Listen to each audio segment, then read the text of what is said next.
I would like to call the City of Bowie regular City Council meeting of Monday, May 1st, 2023 in Council Chambers to order. It is now 8:03 p.m. Would everyone please stand and join me in the Pledge of Allegiance?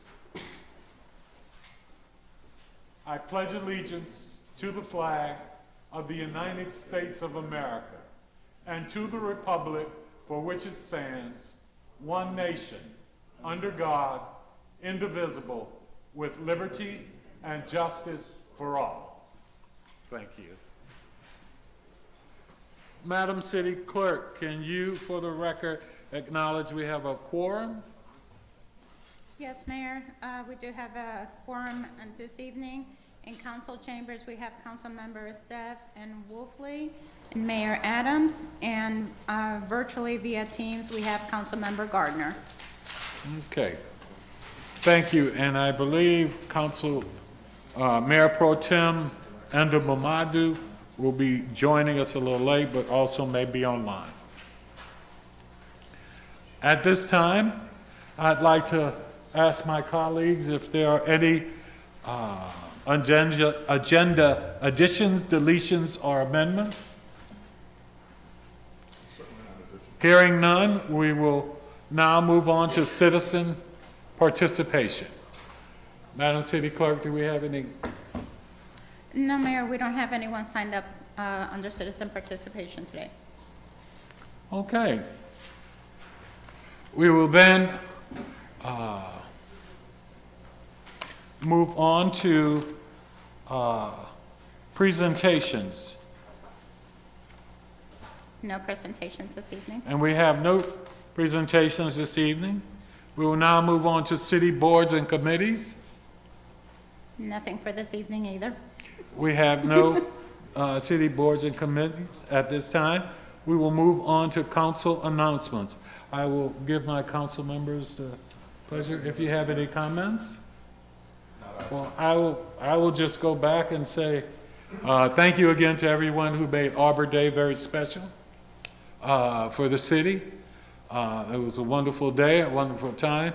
I'd like to thank all of those who have been working on the committees for the Bowie site with the racetrack property, Mr. Joe Miner and others, and I just want to thank you for all the work we've been doing on that, as well as just thank everyone for joining us this evening and looking forward to moving the city forward.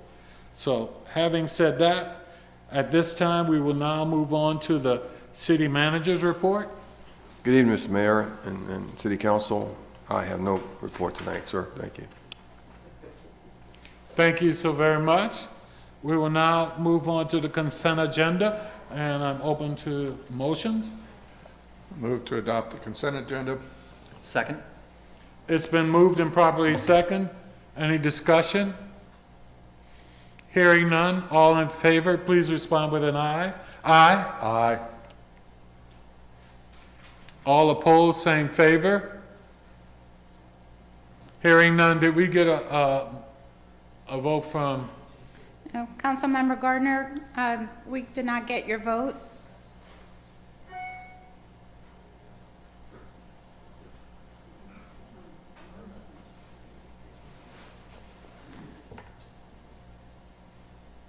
Councilmember Gardner?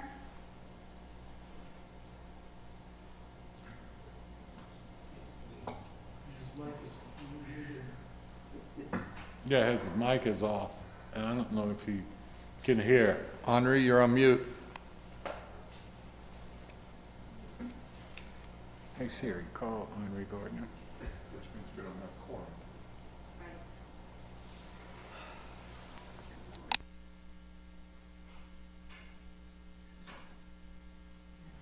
All right, now the city clerk. We don't have a quorum, unfortunately, so we would have to stop the meeting until someone else arrives. Henri, you there? Hey Siri. Call Roxy. I just texted our missing 3.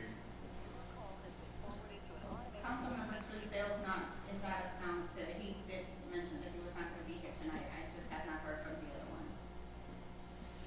Okay, I know, could you reach out to Council, Mayor Pro Tem? Because I know she's en route and said she was gonna try and jump on while doing that. Please, thank you for bearing with us. Hey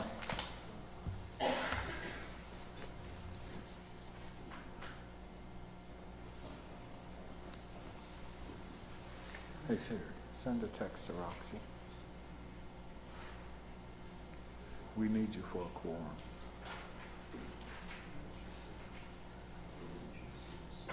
Done. So much for that. Hey Siri, send a text to Henri Gardner.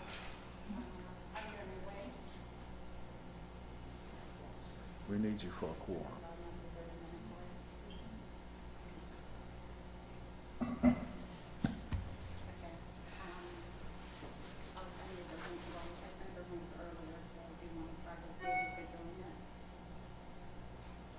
I think all of you may be forced to have to listen to me sing if I don't get a response soon. And I want you to know that is not the best thing that could happen to us this evening. But I do appreciate you and your patience. Okay, Mayor Pro Tem and Maldonado should be joining shortly. There she is. There she is. I'm here, Mr. Mayor.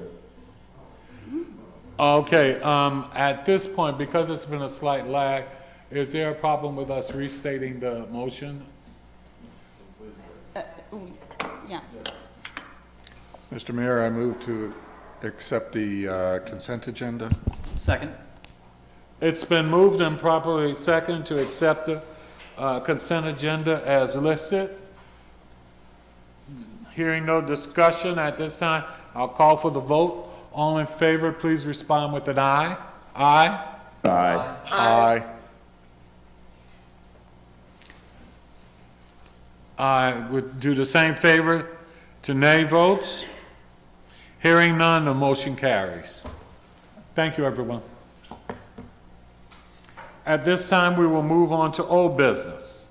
Adoption of ordinance 0423, amending the code of the City of Bowie, Chapter 21A, to amend the title of the chapter and the name of Article 1 thereof to amend Section 21A-9 to permits, requirements, expiration, and renewal to provide that erosion and sediment control permits shall be valid for 3 years, and to amend Section 21A-28 municipal grading permits term to provide that grading permits shall be valid for 2 years. At this time, I'll turn it over to staff. Well, this is a very brief ordinance that does pretty much exactly what you just read in the title. These are changes that have been required by the Maryland Department of Environment, which is the agency responsible for managing the state's water resources, and it oversees programs and administers permits. And so they have delegated certain authority to the city with respect to erosion and settlement control, and we have adopted Chapter 21A accordingly. Every couple of years, they update the model and they push out changes to participating jurisdictions, and these changes that are in the ordinance that's before you are intended to bring your Chapter 21A into compliance with the current standards of the MDE. All right, thank you so much. Any questions? Hearing none. At this time, I will open the public hearing. Do we have any speakers?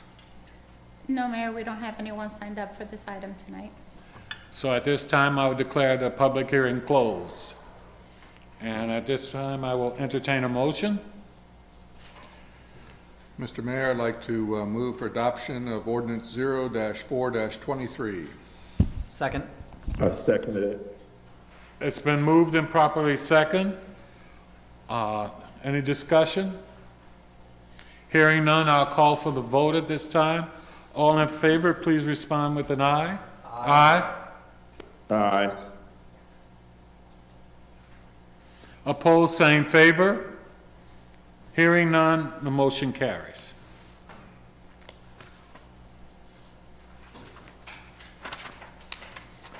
We will now go to the fiscal year 2024 budget, CIP, and constant yield tax rate.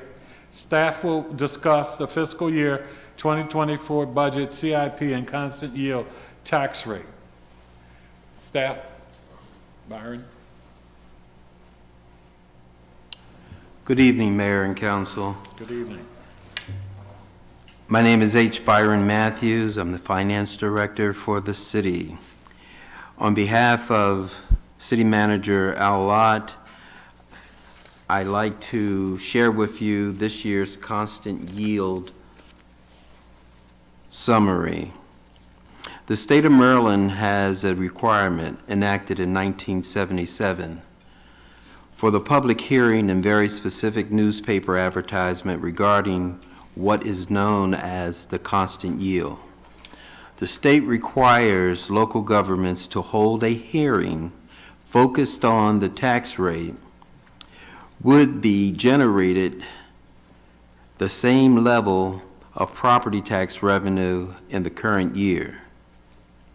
For Bowie, in order to accomplish the constant yield, the tax rate will need to be lowered from 40 cents to 38 cents.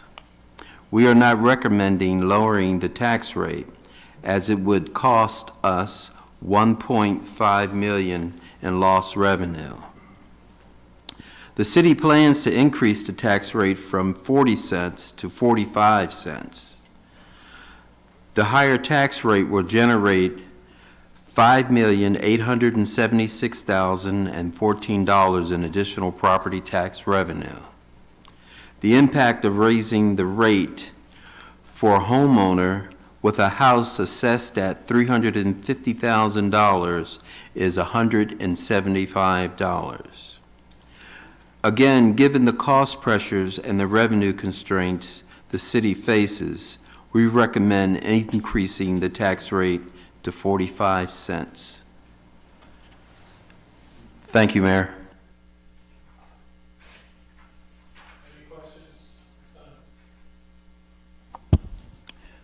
Mr. Matthews, just for the sake of our audience tonight and for the folks at home, I know some of us have been writing for quite some time in our newsletters and in our public comments over the last year about kind of the city's financial situation, where we are now. Can you just, for the sake of the folks here tonight and for the folks who might be watching online, just give us a very brief overview of the major headwinds that are facing the city right now that are causing us to entertain the tax rate increase tonight? Or if it's better that we talk about it in a different part of the meeting, we can do that. But I just want to make sure we have the opportunity to hear kind of directly from our finance team a brief overview of the headwinds that have brought us to where we are.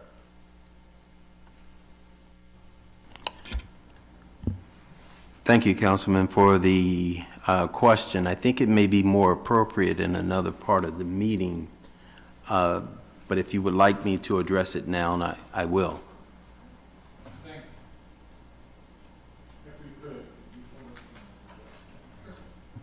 Okay. Hey, thank you.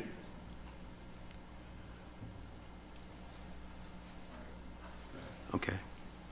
Mayor, Council, as you know, the city established a police department, and with the establishment of the police department, decided not to raise taxes. Our police department is one of the biggest expenditures the city has. And for the last 14 years, the city has not increased its real property tax. We have survived through COVID, and now we're dealing with superinflation that seems to rear itself under control, but it's not under control yet. And we're facing continuous revenue shortages as compared to our expenditures. The overall financial health of the city is fantastic. We're able to meet our debts as they come due. We make all of our bond payments when they come due. We were just reaffirmed with our AAA rating. So looking at the city's financial forecast, I think the city's position is strong, and I think that our history shows that with the management that we have, we're able to keep our revenues and our expenditures the best we can in this environment, going in the positive direction.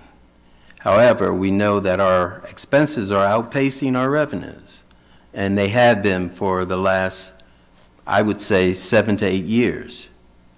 So the city has, as its plan to handle that, was to draw down on the fund balance.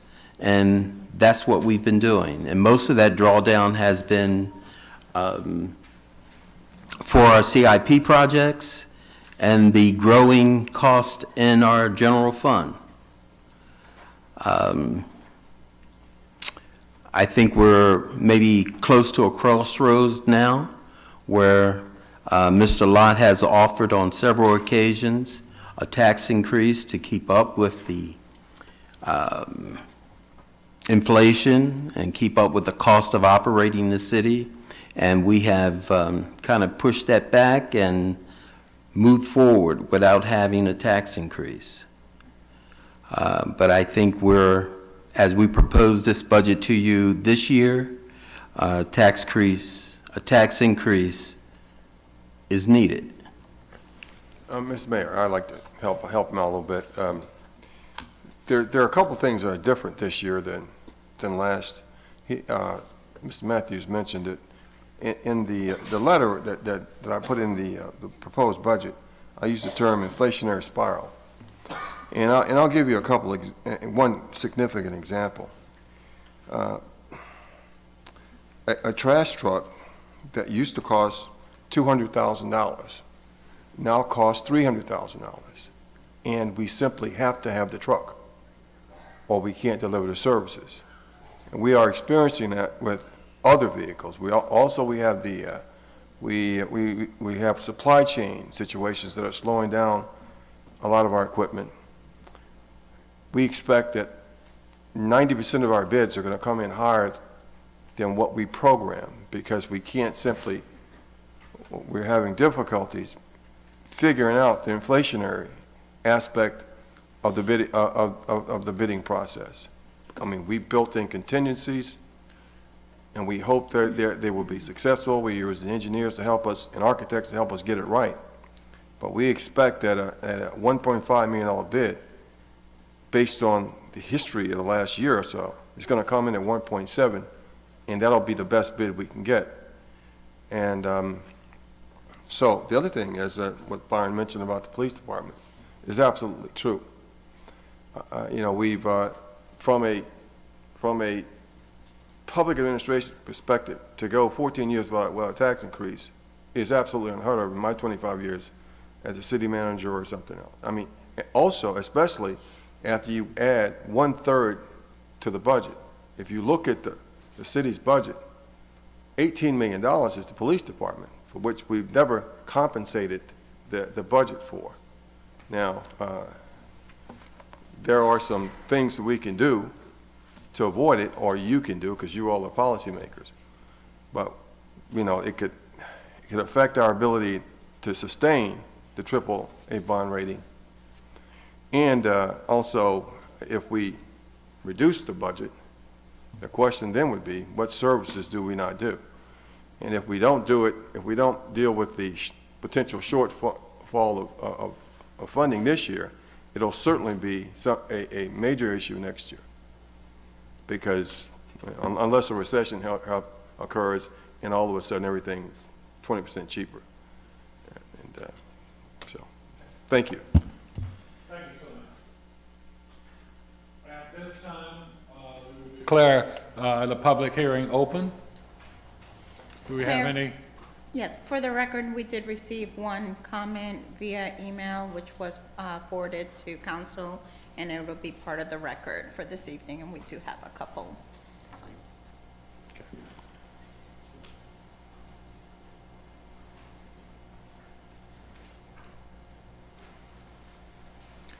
Thank you. Mr. John Teasdale?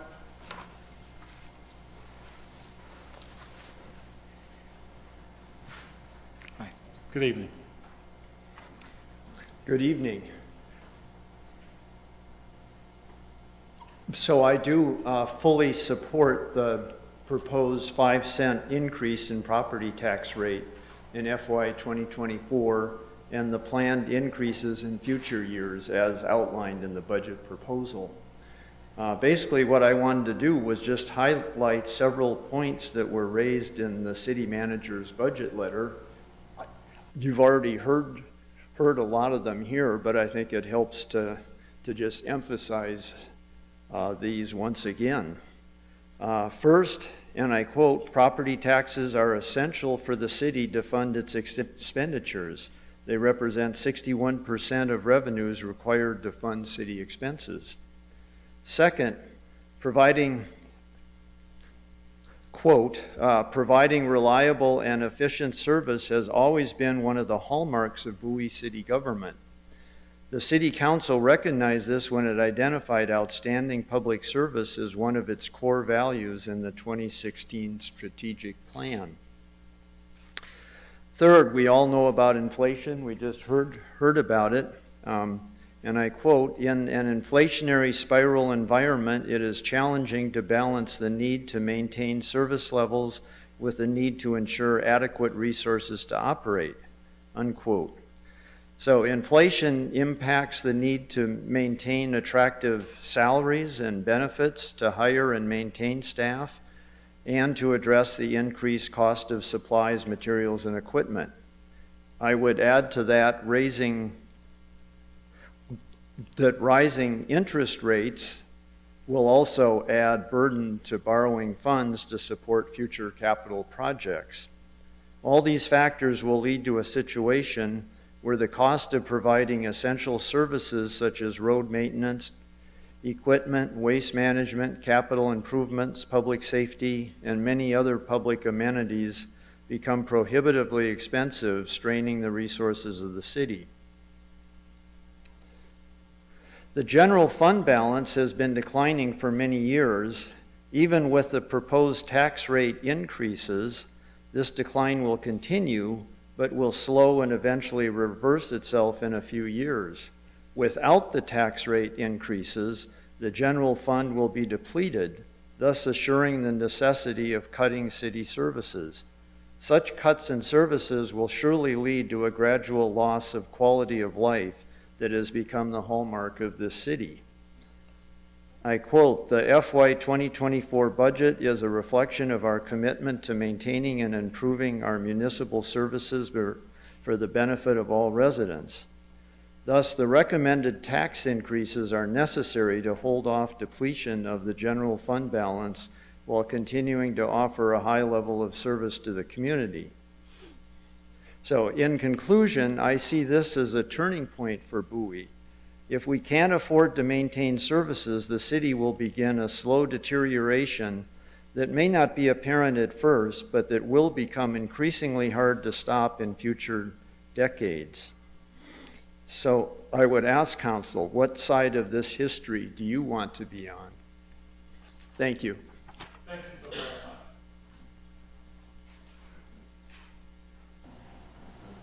All righty, we now have Bob Rachinsky.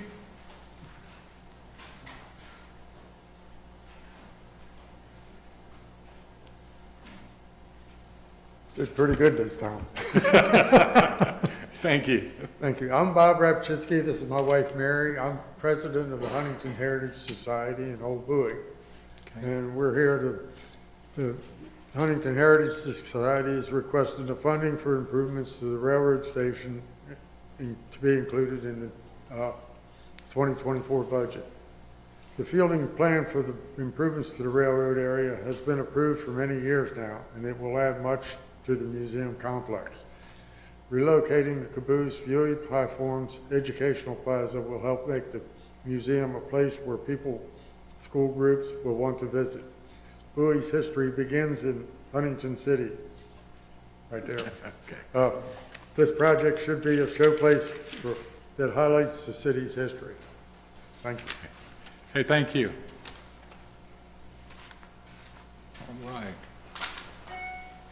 I will now close the public hearing.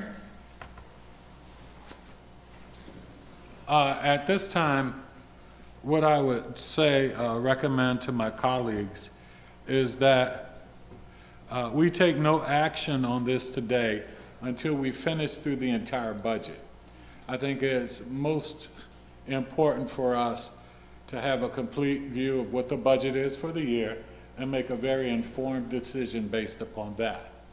So having said that, I would recommend we wait until we finish through the budget, then make a determination on what we're going to do as far as potential tax increase goes at this point, as we're discussing.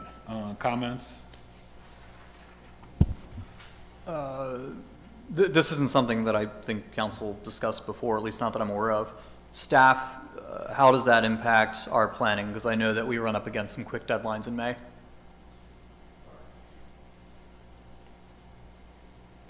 Councilman, I think we have to have a decision by the scheduled date of the adoption of the budget so that we can meet all of the qualifications of sending in our tax rate to the county to make sure that they are included in next year's tax bills. So you need a decision by May 15. So my only Yes. concern is if we get to May 15 and we can't make a decision then about the tax rate, a whole lot of decisions are going to get made for us real quick. And I'd much rather us know what we're doing and have a plan and, you know, go into this in control rather than let events control us. Does that make sense? Yeah, I understand that, Councilman, but the only way we can really make that decision, I believe, is if we go through the entire budget. Because not only is it considering the times, the economic times we're in and all, I think it's just that we make a very informed decision about we're going to do it and go through the budget so that we can actually see where we are and what we will need to do at that time. It's not clear to me what we're going to know in 2 weeks that we don't know already. We've had these budget books for a while, and we've been talking about our fiscal situation since last December. So I'm not sure I follow what we're going to know in 2 weeks that we don't know right now. Well, Councilman, as Mr. you know, Mayor. we've been hearing about this for 8 years. Now, I've only been here 4, you've been here much longer than that. So it isn't some new thing that we're just coming up with. So having said that, again, I think it's best we go through the budget, see where we are, see what decisions we need to make first, and then do that. And that way we Mr. Mayor, can can I do it please chime in, informed. if you don't mind? I think, is that Councilwoman Endebamadi? Yes, can you hear me? Yes. Go right ahead. Yeah, I'm going to concur with your thoughts in terms of delaying. I would prefer that we go through the entire budget, or as much as possible that we can get through, because I think that's the only way that we can make an informed decision. And unfortunately, I think it's premature to make that decision this evening as we haven't gone through everything. I understand Councilmember Estev's points to that, you know, what is your point on what are we going to learn now that we haven't already learned previously? However, I think the purpose of the budget review is for us to have a dialogue and seek clarity and deeper understanding from staff and have a line of communication. And I don't necessarily think that we're done doing that. And so I think as we continue to go through the budget, when we are going through things, there are different things that we're uncovering, that more information is being sent to us via email or via different presentations that we're continuously learning about to be able to make the best informed decision. So for me personally, I think it is premature for me to have to move forward and vote on this on behalf of my constituency this evening, as I just think it's very premature and it would be doing a disservice to my particular constituency. Those are my comments. Thank you, Mr. Mayor. Thank you. Councilman DeFore, Wolfley? Thank you, Mr. Mayor. I'm in the Estev camp on this one. This is a process that we followed over the years without any problems in terms of being able to discern what the impacts are. We already know what the revenues are, what the projections are, and what the expenditures. And heretofore, through this process, we've not seen anything come up that has any material impact on the budget, notwithstanding a few things here or there, 10,000, 20,000, that come into play.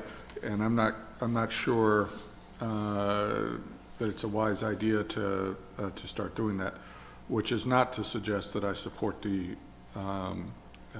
action proposed. It just I don't feel like pushing it down. But in the end, I don't think we need an increase. But I'll let that discussion happen later. First, we'll need to resolve your issue here. I suppose a motion is what's being made. Well, and the reason why I say what, and I agree with you actually, Councilman DeFore Wolfie, is that we need to go through and see what numbers can be cut, what we can do before proposing a rate tax, because let's be very candid. There are a lot of people who are sitting on fixed incomes, and though we talk about a few $100s here or there, that may not seem like much, but it may be more of an impact to others. And I think we just need to be able to go through the budget, see what we need to do, and if there is an increase, exactly what that increase should be, and not just arbitrarily do that at this time. And when I say arbitrarily, without us as a council going through our responsibility to fiscally take a look at it. I appreciate what the city staff and the city manager has proposed, but that's what they've proposed. We have a fiduciary responsibility as a council to make those hard decisions and look at those numbers. Otherwise, we would just be turning over our responsibility to the city staff, and we wouldn't even need to go through a budget. We just take what they have and just pass it. So I disagree on doing something now. I think we should go through the budget. We have done this in the past where we were proposed a budget and we turned down doing any tax increase at all. So I think it suits the citizens, the community of Bowie better for us to go through it and then make a really informed decision on if how much of a tax rate we do, because we do know that there are possibilities of where we can cut back and do things. So at this point, I think it just be in the best interest of the citizens to wait until after we've gone through the entire budget and have a good feel and have an opportunity to sit and discuss where we go from there. May I ask a question of staff real quick? Oh.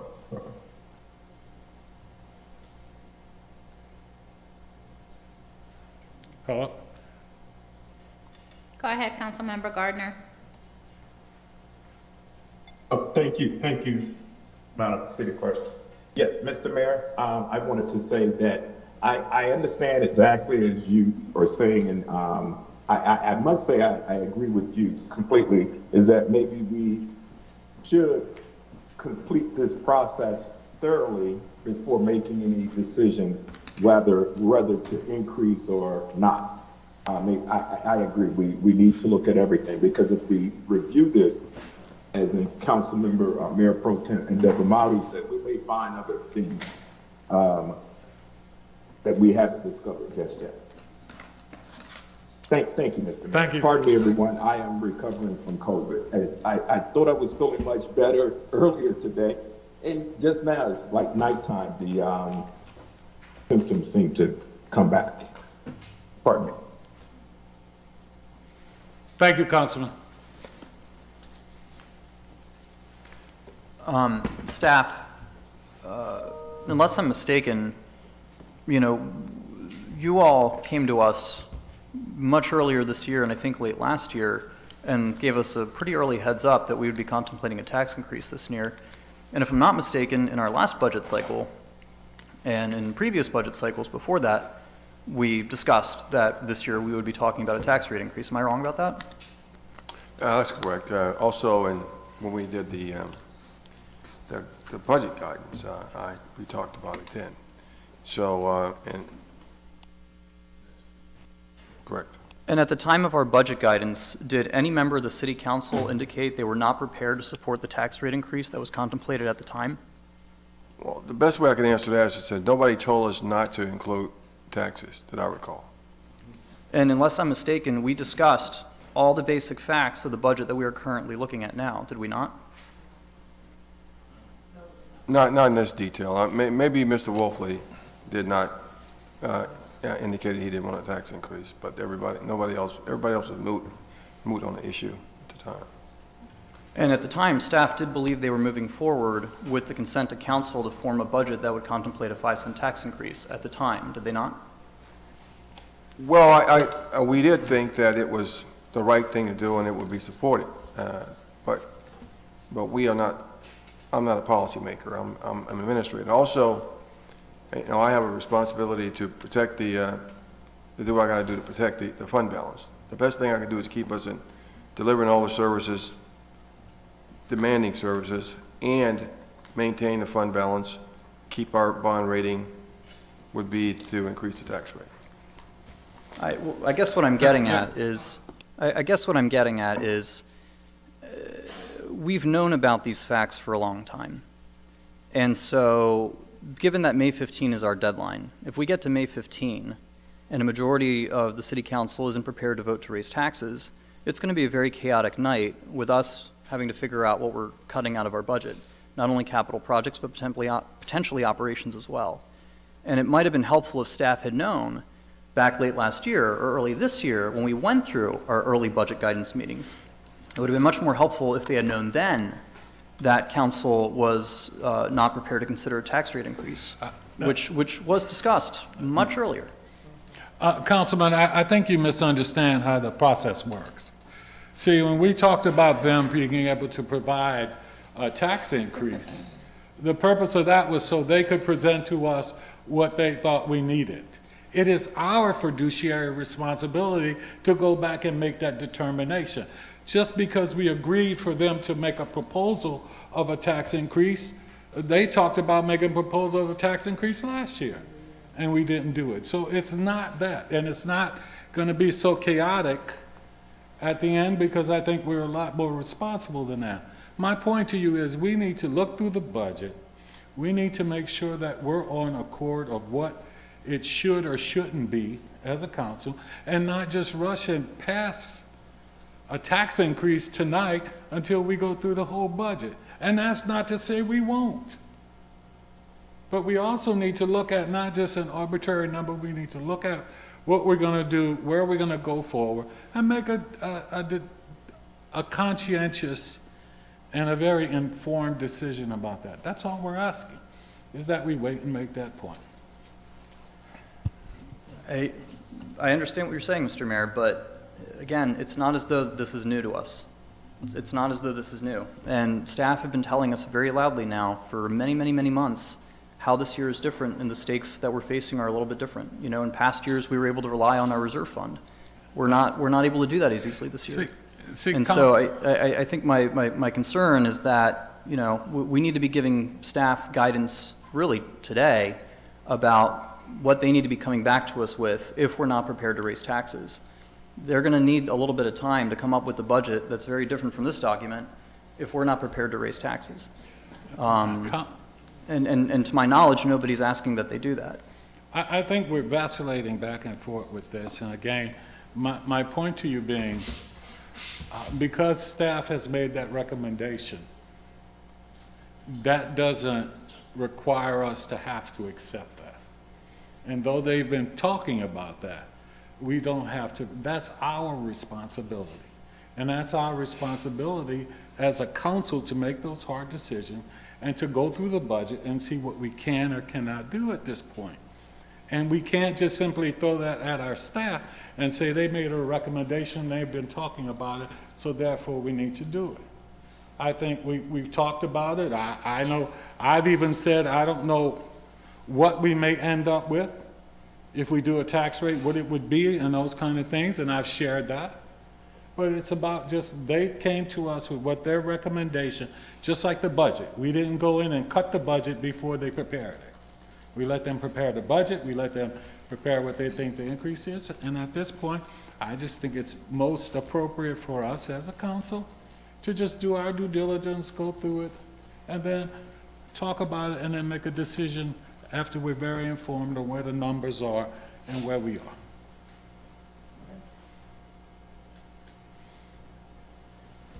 Thank you. All right. Hearing nothing at this point, we will now be moving on to the economic. Need a motion to table for.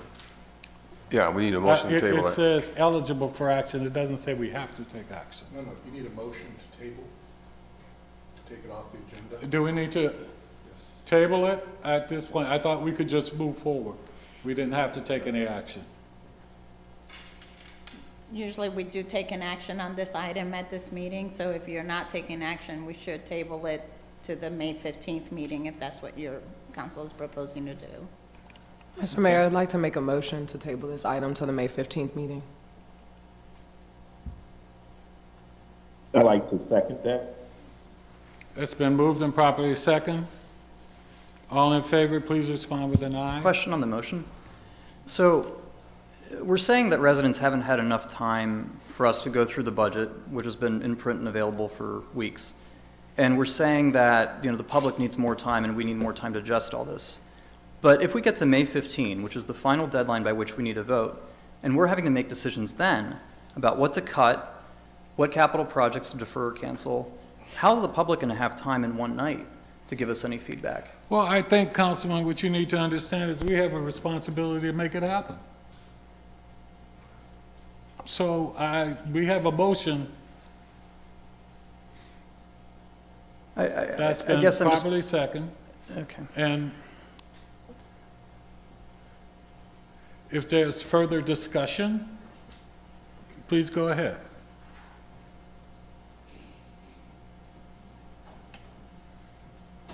Hearing none, I'll call for the vote. All in favor at this time, please respond with an aye. Aye. Aye.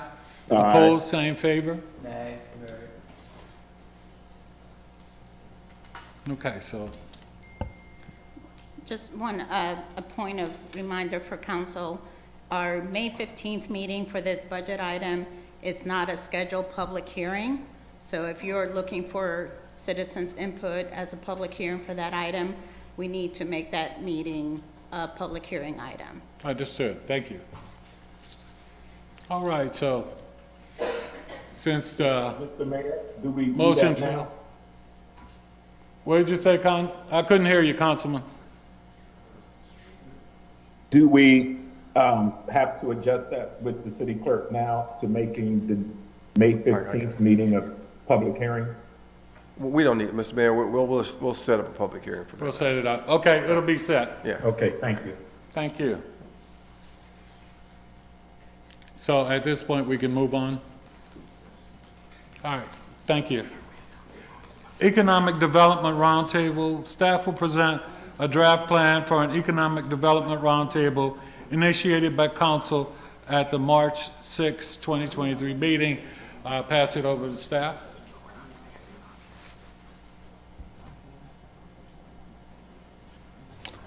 Good evening, Mayor and Council. John Henry King, Economic Development Director, presenting to you tonight. You have a memo from me. The content of it was coordinated with your Economic Development Committee as you had requested. We've brought back to you tonight a proposed plan for the Economic Development Roundtable you have requested. The plan consists of two components. The first would be a meeting conducted during a regular council meeting where you would receive a presentation from a retail industry expert.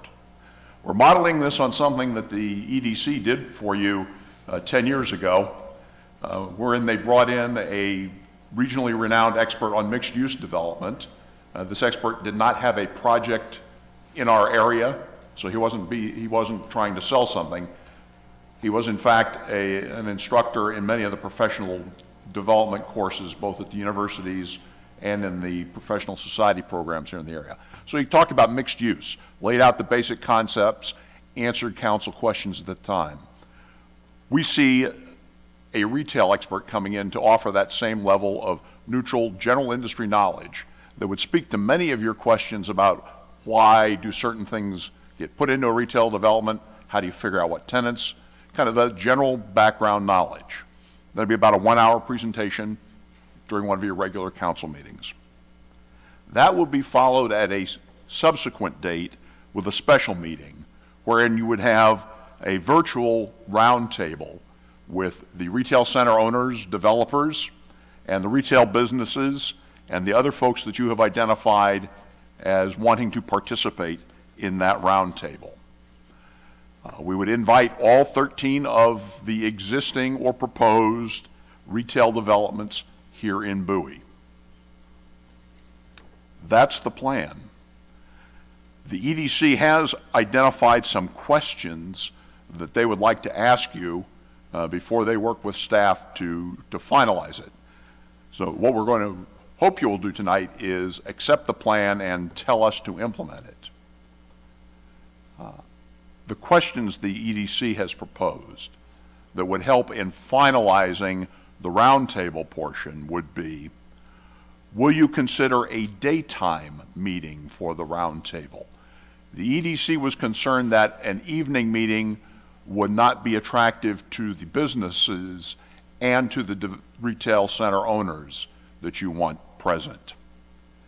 They've also asked if an evening meeting is your preferred time, would earlier than your usual 8 p.m. time for that special meeting be possible? They suggested 6 p.m. You indicated in discussions originally that you had in mind some businesses you would want invited. We would certainly like to get from council the names of those businesses so we could make certain they get invitations. Likewise, you indicated county officials you wanted invited. County official may mean different things to you as an elected body and we as a staff, so we would certainly like to hear from you which county officials you felt were important be invited to this. So we're not thinking county official, that's our staff counterpart in a department, when you in fact meant some county official of a more senior level. So we'd like that. That's the plan. I'm open to answer your questions as best I can, and I'm looking forward to your instruction to us to proceed to implement it. Okay. Council, questions? Council members. Thank you, Mr. Mayor. Mayor. John Henry, Mr. King, is there any possibility that we can include some county agencies in this conversation? Because I have a feeling that issue number 1, 2, and 3, some of our business friends are going to bring up, are going to be related to county agencies. I can think of a 4-letter acronym one in particular. That would be what we were hoping you would tell us about what county officials you would like us to invite. Yeah, so let's start with the Department of Permitting Inspections and Enforcement, our county council member, our at-large county council members, and a representative from the county executive's office.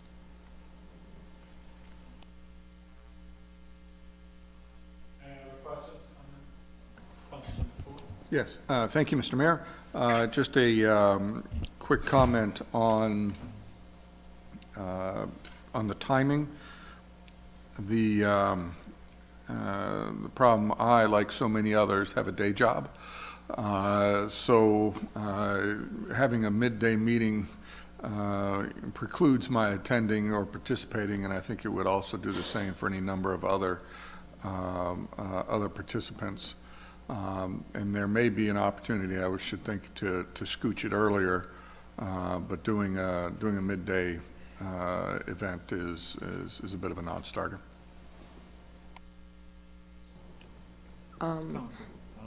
Mayor Pro Tem, I'm sorry.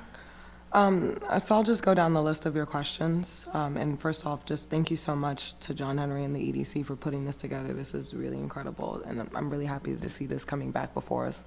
The first one on would we consider a daytime meeting for the roundtable, I honestly think that makes the most sense. And I think it probably may not have to be on a weekday, but I think it really depends on how, with these shopping center owners and their representatives, about what time frame can you get them here? Because I think by waiting till 8 p.m., I don't know what time zone these people are, because I'm pretty sure most of these owners don't live here. So essentially, I would kick that question back to you and also ask you, based off of what you're seeing, your experience working with them. You might not have an answer today, so I don't expect a response right in this moment, but what I would ask and what I would be curious about is what time frame have they all indicated that they are available to get the most amount of people there to make this a productive conversation. And I do envision this being able to be on a weekend as well, if there's an opportunity for that during the day, because we've had a number of different meetings for council that have occurred during the weekend. So that'll be my first answer to the first one, and then I'll come back to you for a response. I think that answers the second question on a 6 p.m. start as well from my perspective. In terms of the Bowie businesses that we would want invited, I would say probably, I mean, I'm happy to send you a list after. I don't have them off the top of my head, but I would say pretty much businesses that are in the Bowie Town Center, also businesses that are in Collington Plaza, Point of Red Shopping, business owners that are in these town centers that we would be talking about. So if there are if there are businesses that have been there for a particular length of time, it would be nice to have their voices represented in the conversation so that they can equally participate. And then if you have data, I don't know if you have this data on some of the newer businesses that have come. I mean, Batteries Plus is a good example of one. They've come to Bowie within the last 6 months, understanding if they can attend. So some of those older businesses and the newer businesses. And then in terms of the county officials, I'll concur with the list of Councilmember Esteve, definitely Councilmember Watson, her office, DPI for sure, and the county exec's office for sure as well. And I think perhaps maybe our General Assembly, but they may not be necessary. But we can definitely extend the invitation if they're able to make it. I will share one of the things I don't want this conversation to turn into. I do want this conversation to be particularly moderated. I don't want it to turn into a conversation where we just start complaining about permitting issues, because essentially the intent of this conversation is to understand from business owners, besides permitting within the realm of our control as a city government, what's prohibiting them from revitalizing some of these shopping centers. And I'm sorry, I don't think the answer is all permitting. I think part of it is just they may be not seeing the ROI, and that's their choice. And so those are the types of things that we're looking to understand in terms of what's preventing them in revitalizing some of these shopping centers. What type of traffic are they seeing? Are they seeing that their leaseholders are not staying, or that they're leaving? And if they're leaving, are they going to their other shopping centers in other areas? Those are the types of things that we're looking to understand so that we can figure out as a city government how we can support and how we can aid in revitalizing some of these shopping centers that are in particularly vibrant communities. And so that would be my response to your questions. Thank you, Mr. Mayor. Mr. Mayor, if I may, kind of going in reverse order, the EDC has recommended that we use the EDC chairperson, Yolanda Muckle. She's moderated many group meetings. I think she will keep it on track for you. Okay, so we will have a moderator. Have a moderator. Okay. That allows you to not have to worry about controlling the meeting, but being able to fully participate and ask your questions and listen to the answers and engage with it. As to the times, getting a sense from you where you are, one of the first things we will be doing, should you direct us to go ahead, is polling these center owners about their availability, giving them kind of blocks of time to narrow it down. As you might imagine, with 13 of them, there are 13 different ways they will answer when they're available. Some are available in evenings, some are not. Some are in this time zone or the central time zone, so things are doable. Some are in other time zones. So we would poll them with a selection of times to do that. Likewise, as to the day of the week they could do that. We'll do a little more at the staff level to understand the working it on a Saturday. That wasn't specifically mentioned by EDC. But that's not necessarily a bad idea. there with the right advanced planning. The officials, thank you. That was exactly the kind of detail we were after as to what you were thinking on the county officials you'd like to have in the room for it. And likewise, the businesses, that helps us narrow it down. We will try for a broad invite to the businesses in our shopping centers. Rather than saying, Mr. Adams, you're a businessman in shopping center X, will you come? And Ms. Endemamato, you're a business person in that shopping center, asking only 2 people. We're going to ask as many as are there to make sure we do get those voices here at the table for you. Okay. Right. Go ahead. Follow up. The only caveat that I would add is just ensuring that they're the business owner and that they don't send like a sales associate, and that's not any type of offense, but the level of conversation that we're looking for in this roundtable is just to make sure that they understand the holistic perspective of the operations of the business and also the dealing with the landlords and things like that. So that's the only caveat that I would add as well. I'm not saying that you were suggesting that, but just wanted to clarify that. We recognize that, and that is we are going to strive for the quality of people here, quality meaning people who can speak authoritatively for whatever entity they represent. Okay. Any other questions or comments? Yes, Mr. Mayor. Yes, go ahead, Councilman Gardner. Thank you, Mr. Mayor. John Henry King, thank you very much for that presentation. I actually like the plan of what you're doing. Councilmember Endemamato, thank you very much for working to getting this done. I know definitely this is going to be beneficial for all parties, all stakeholders. So I look forward to participating. And I like perhaps if we could try and do this on a weekend as opposed to weekdays, so we can have this full participation of the council and many residents, as well as our businesses. So we definitely want them to participate, because if they're not there, then it's no reason to have this. So again, thank you all. Okay. All right, thank you, Councilman. All right, Councilman Dufour. No. Okay. Okay, well, I think what we're asking now is if there is a general consensus with us to allow you to move forward and start putting those pieces in place, contacting people and seeing if we can find a time. I know Councilman Dufour-Wolfie has given some direction on what isn't a good time, and I think if we can work around that and start seeing, and I think Mayor Pro Tem Endemamato has given some good suggestions as well. I don't see a reason why I feel comfortable moving forward with that, if it's of the majority opinion of the council members. Okay, thank you. We can move forward. All right. Thank you, Mr. Mayor. All right. We will now move on to new business. The Half Note Lounge representatives will brief council on their brand. Mr. Mayor, Mr. Derek Thomas is here to talk about this. Mr. Gardner, are you out there? Mr. Gardner, would you like to comment? Yes, thank you, Mr. Mayor. Thank you. I invited the owners and representative of Half Note to come in front of council tonight to present to the council as well as the residents, our neighbors here in Bowie, of their plans of their proposed site at the marketplace location, which was the former ASAP dry cleaners. And thank you very much for coming out this evening. My apologies for not being there in person. I truly wanted to be there.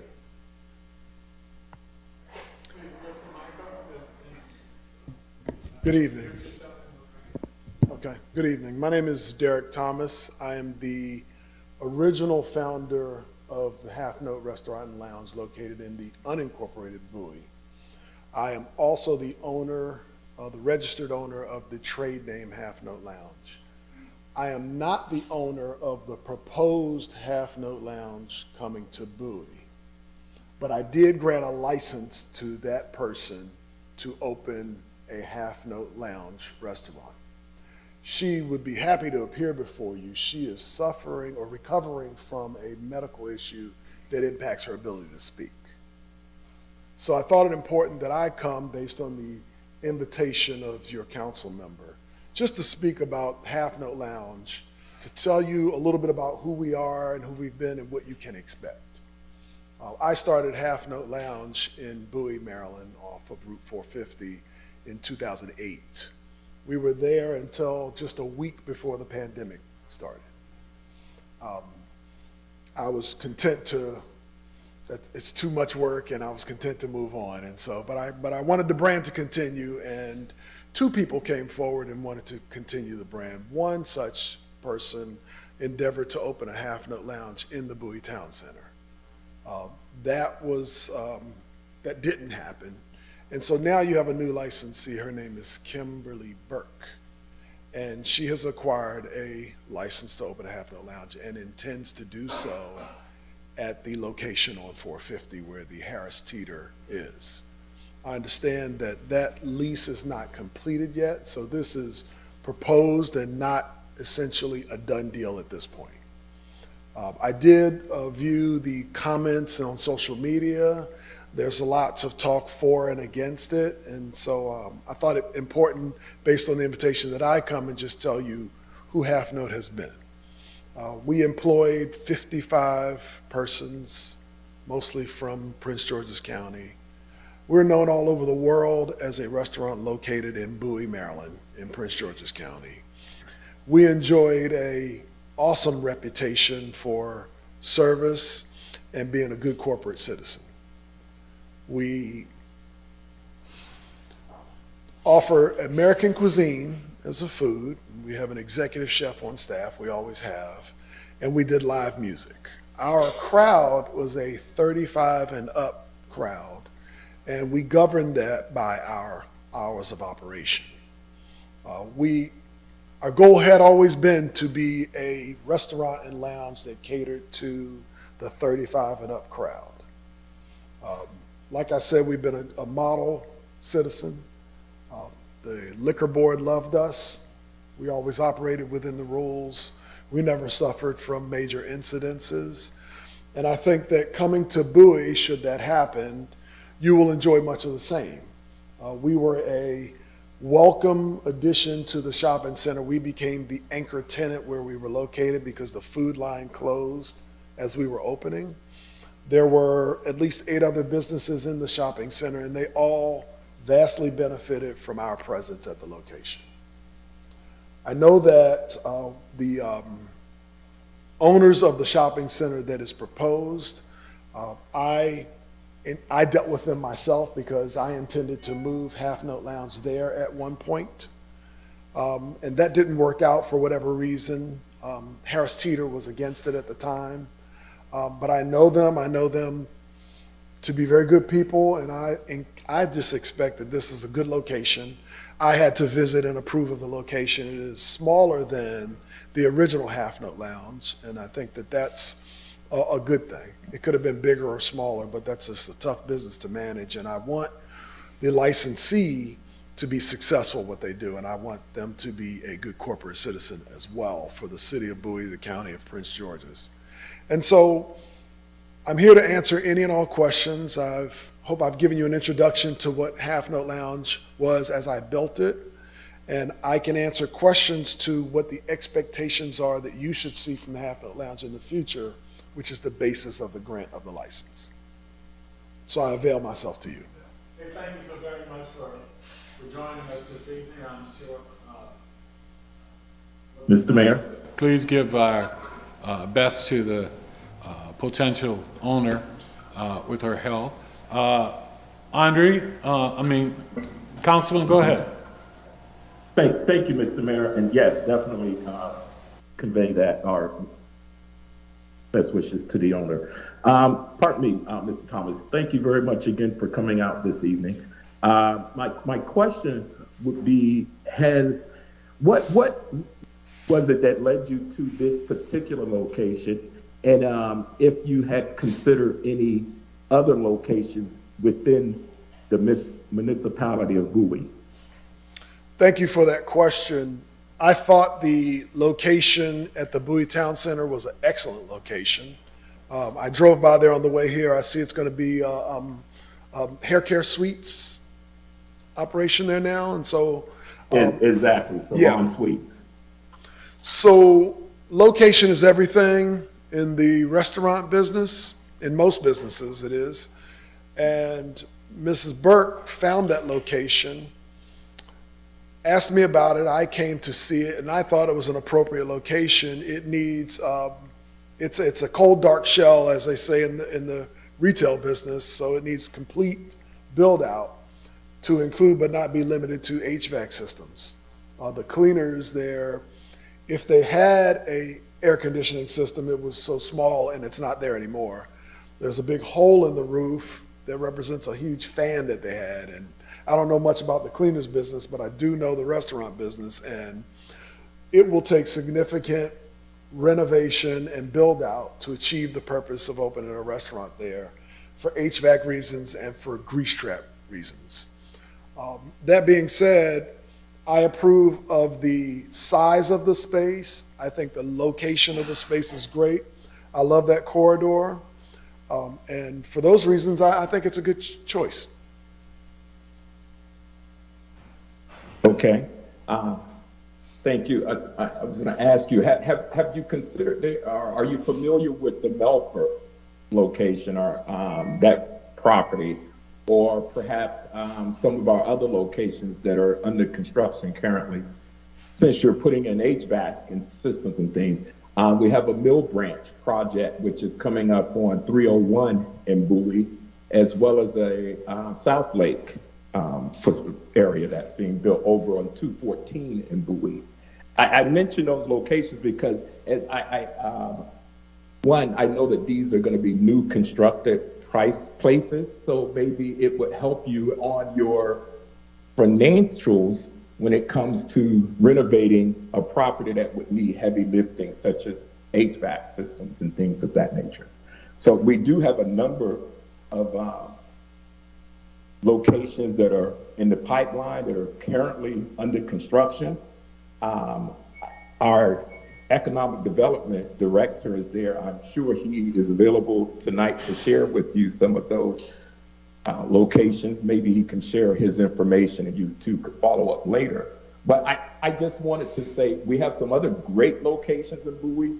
I do know that a number of residents, neighbors, and friends are concerned about that particular location because it's in its proximity to Bowie High School, as well as its proximity to many of the residential doors. So I know that Half Note has a fine reputation and what the services that they provided previously at their previous location outside of the municipality incorporated lines of Bowie.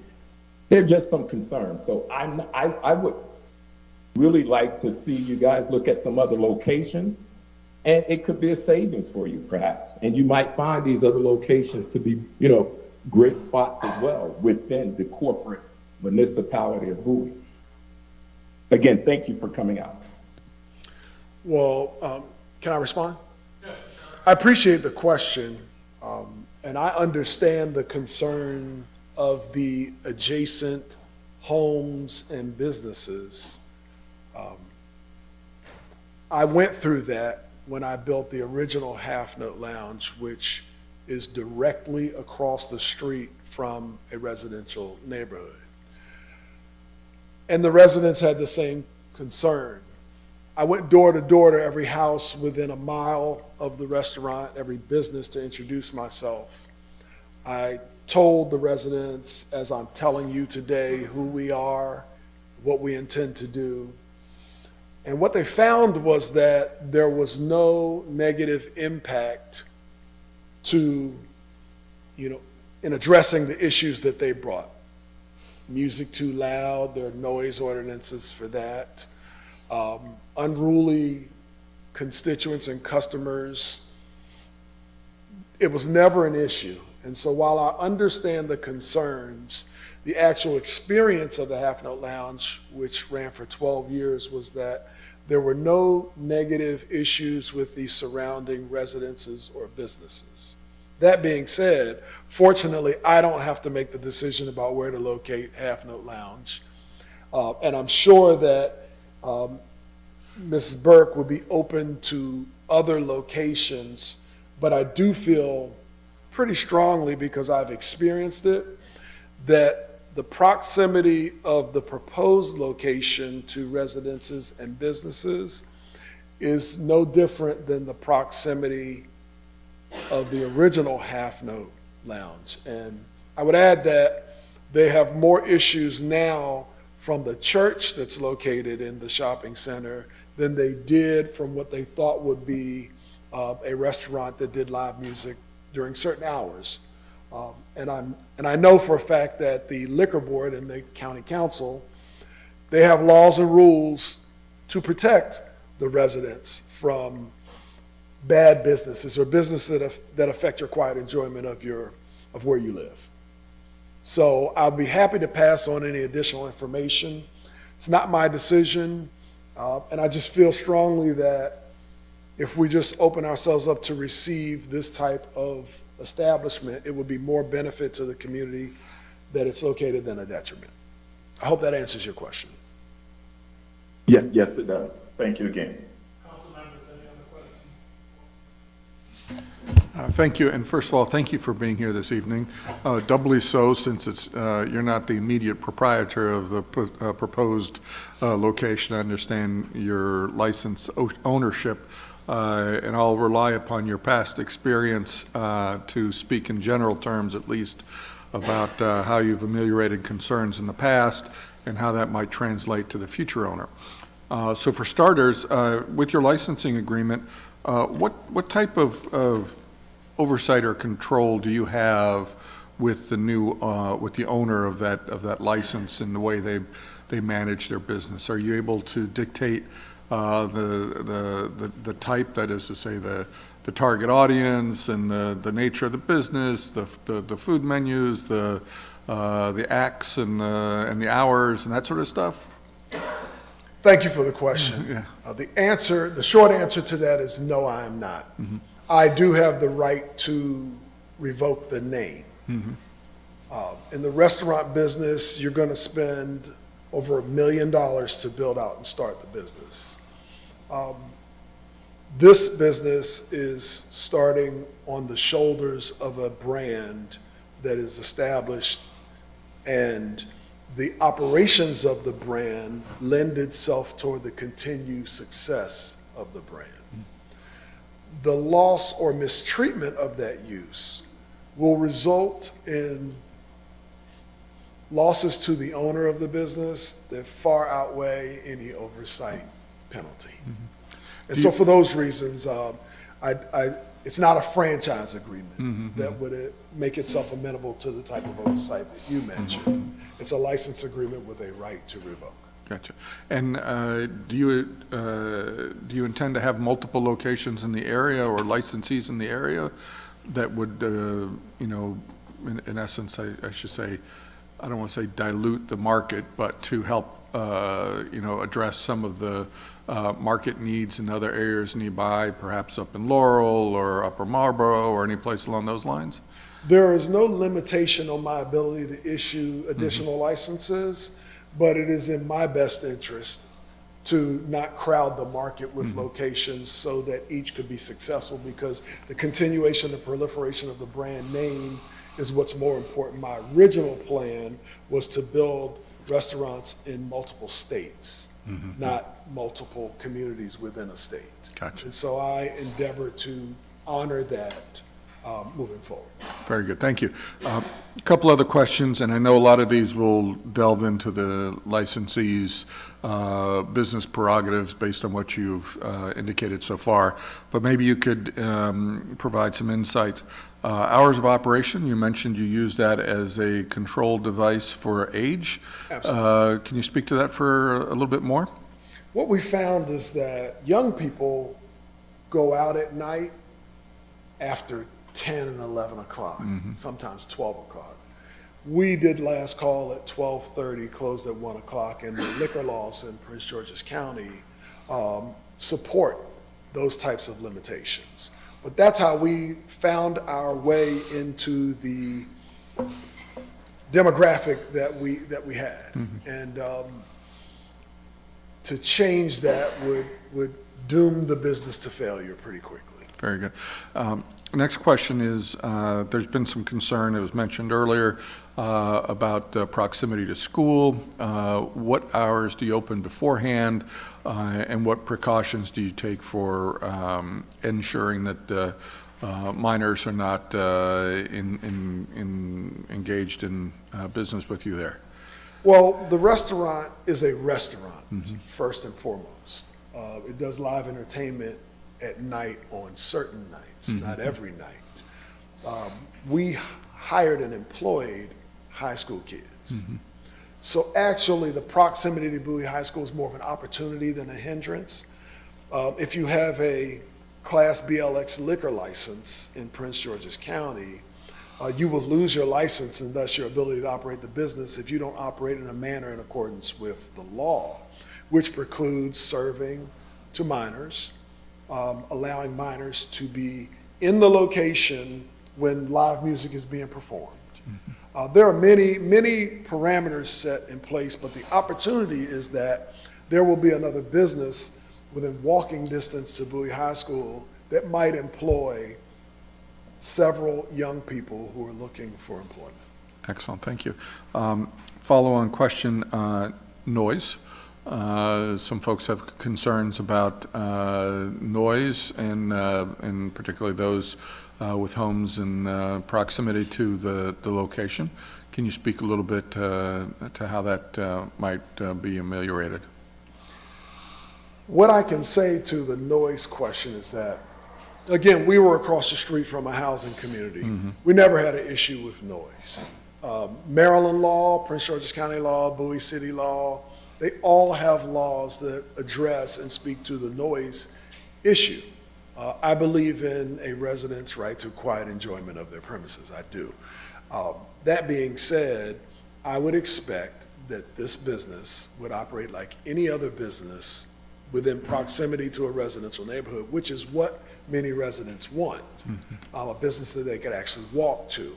I see an issue with noise, and we've never experienced it, to be one that would be addressed by local law enforcement and county law. Excellent, thank you. Traffic, parking, it's that corner of the shopping center kind of narrows down there into the corner. How much parking do you think you'll, or I gotta keep reminding myself it's not your business. Thank you.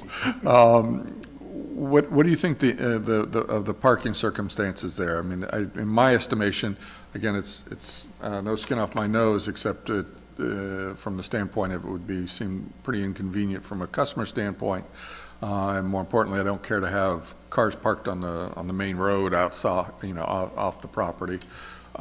What are your estimations of the parking circumstances there? That's a great question also, and I'm glad you asked. I thought the Bermans might be here. They own the shopping center. I did have a chance to review the proposed lease, and I did have the chance to review the location prior to them moving forward to a proposed lease. The issue that was very important to me is that you cannot locate this business somewhere that doesn't have adequate parking, to your point. And I believe, I'm not a party to the lease, but I did review a proposed lease, that it was included in the lease that there would be use of the entire shopping center parking lot for parking. And I know I saw on social media people commenting about the parking. I realized then that if you're not a party to the lease, you don't know the terms. And so that would be a legitimate concern, just looking at it as you stated. But the fact is that if you locate this business anywhere, it has to have adequate parking, and our original half-note location had use of the entire shopping center parking lot. Excellent. So I would endeavor to imagine that that might be included. Excellent, thank you. And then the follow-on, the last remaining question really revolves around security and impaired driving.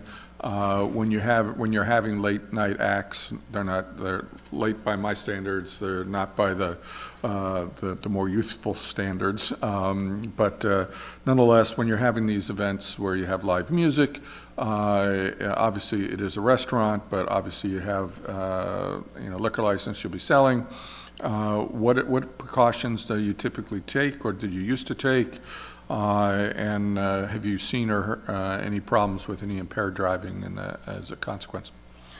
I'll answer your second question first. I'm not aware of any issues with impaired driving and accidents related thereto coming from the Half Note Lounge. To serve alcohol, you have to be certified as a bartender. And a part of that certification is knowledge and implementation of the skill of noticing when someone has had too much to drink and the obligation to not serve them further. The liquor license, to have a liquor license, you take responsibility for the actions and you have to be insured for the potential liability of those things happening. I say all of that to say that we hadn't had an issue that I was aware of.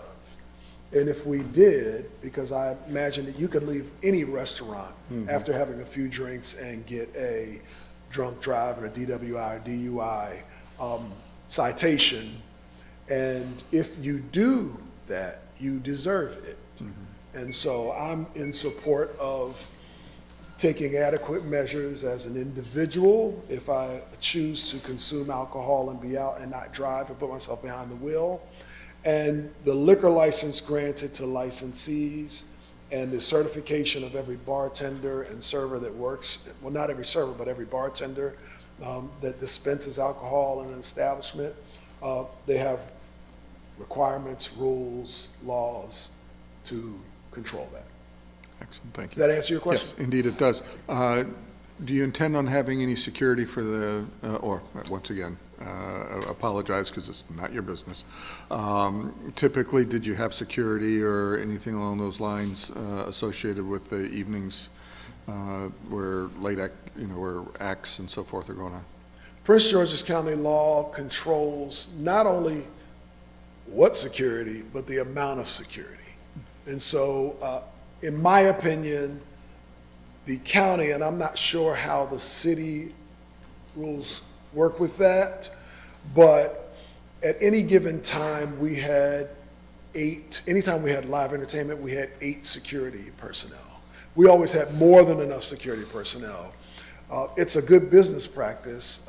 The county requirements are more than adequate to control that.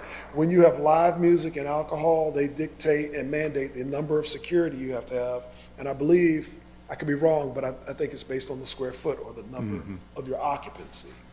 We always went over and above that. Prince George's County requires that you use the Office of Secondary Employment to have an actual off-duty officer at the location. Again, I don't know how that will work with the city of Bowie, but that officer can't perform any function of the operation of the business. They can only be at the front to handle any crimes that are being committed, and to watch how things are done. But that was one of my biggest expenses, is security. And we over-secured just to ensure that a deterrent effect was there, and I'm sure that this business will operate the same way. Well, thank you very much for being here this evening. Thank you for taking the time to answer my questions. They actually reflect the questions that have come forth as part of the community dialogue.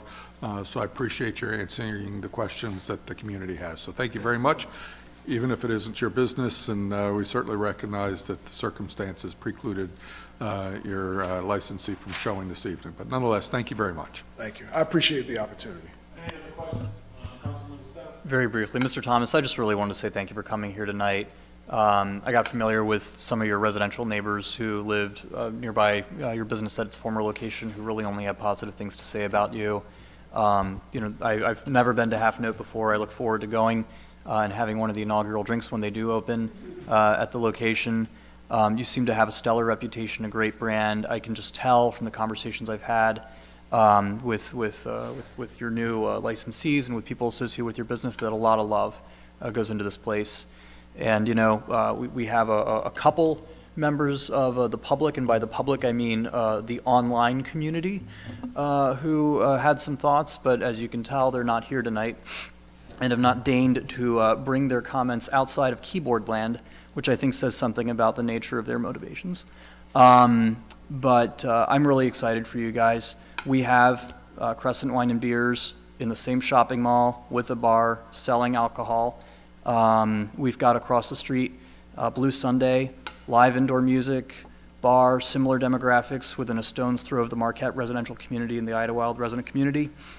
In my neck of the woods, we have Old Town Grill, which has got residential neighbors north, east, and south of them, that's been operating for years with live indoor and outdoor music. So what you're what your the holders to your brand moving forward propose is not new to Bowie. We've had it for years, and we are very excited for a new, independent, stellar, well-reputed business coming to the community, and I look forward to being a patron. Thank you so much. Thank you for those kind words. I really appreciate it. Absolutely. I also don't really have any questions. I just want to say that you're an example of a great business owner, and I hope that we continue to get more business owners like you coming to Bowie and expanding in Bowie, because you can tell that when you spoke this evening, it was with true intent. You've thought about everything. You're carefully expanding your business, but you're also trying to protect the integrity of your brand. And so I just appreciate you coming here tonight to represent on behalf of the licensee and just to speak to our council and give our residents an update of what you're trying to do. We really appreciate it. Thank you. I kind of wish it was me starting this business. Hey, well, thank you so very much for being here this evening. Again, Have thank a you good for evening. having me. Thank Appreciate you. it. All right. Good night. Thank you, Mr. Thomas. All right. We will now be moving on to the detailed site plan, 2022-018, the Bowie Marketplace Consolidated Storage and Car Wash. We'll turn it over to staff. Mr. Minor. Good evening, Mayor and members of the council. I'm Joe Minor, the Planning Director. I'd like to defer to our Bowie Advisory Planning Board Chairman, Mr. Michael Byrd, who will make a presentation about the board's meeting last week.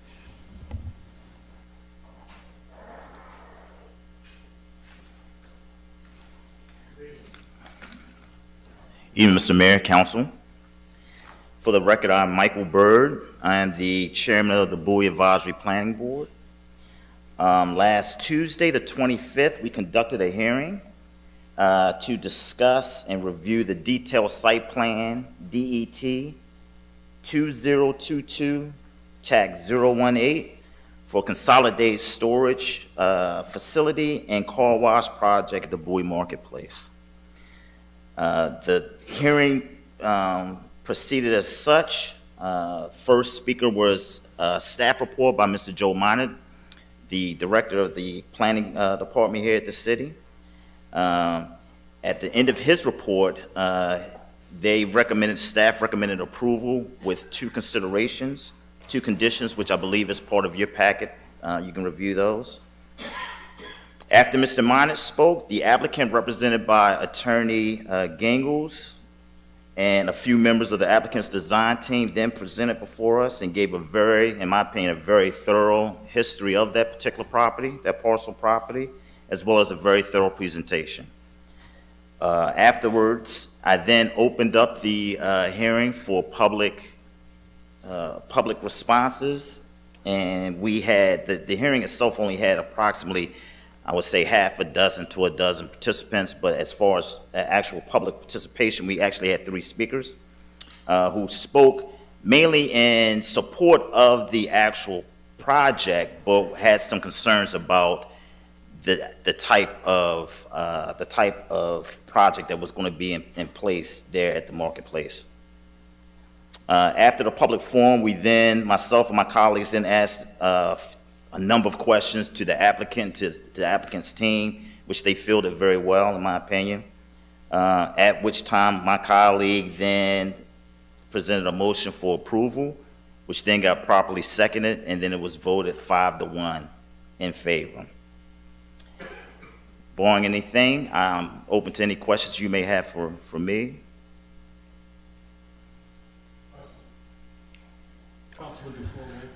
Thank you for being here this evening, and thanks for the good work that you and your colleagues do. It's a thankless task, so I want to thank you, so that it's not truly thankless, and appreciate your efforts on that. In the discussion, was there any conversation about the height of the facilities? No, there wasn't. Okay, all right, thank you. And the was there any conversation and discussion about the timing of the construction of the two different phases? Yes, and I'm sure the applicant can discuss that in more detail. But yes, that was gone over in full thoroughness. All right. Well, thank you very much. I will save the rest of my questions for the applicant. If I could just amend my previous answer. Yes, there was some discussion about the previous, the Bowie Marketplace, the actual apartments, and right, as far as the height of the apartments and how that was going to be in consideration to the height of the new storage facility. So that was discussed. So. Okay. But there was not too much detail that was given from either the citizens or from the board as far as us kind of pushing back on the height of the storage facility. All right. Thank you. Thank you.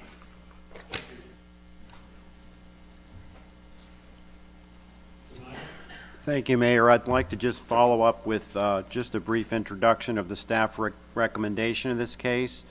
As you are aware, the project is proposed for a 275,100 square foot consolidated storage building complex, which consists of 2 phases. I'm sure the applicant will give you the details of that. As well, a 4,575 square foot car wash building is also proposed along Superior Lane. These are permitted uses under the CGO Commercial General Office Zone. Both uses are permitted. I wanted to mention that we had a virtual stakeholders meeting back in October on this proposal, and we did have over 50 people participate that meeting, so we were very successful in getting questions answered and information exchanged.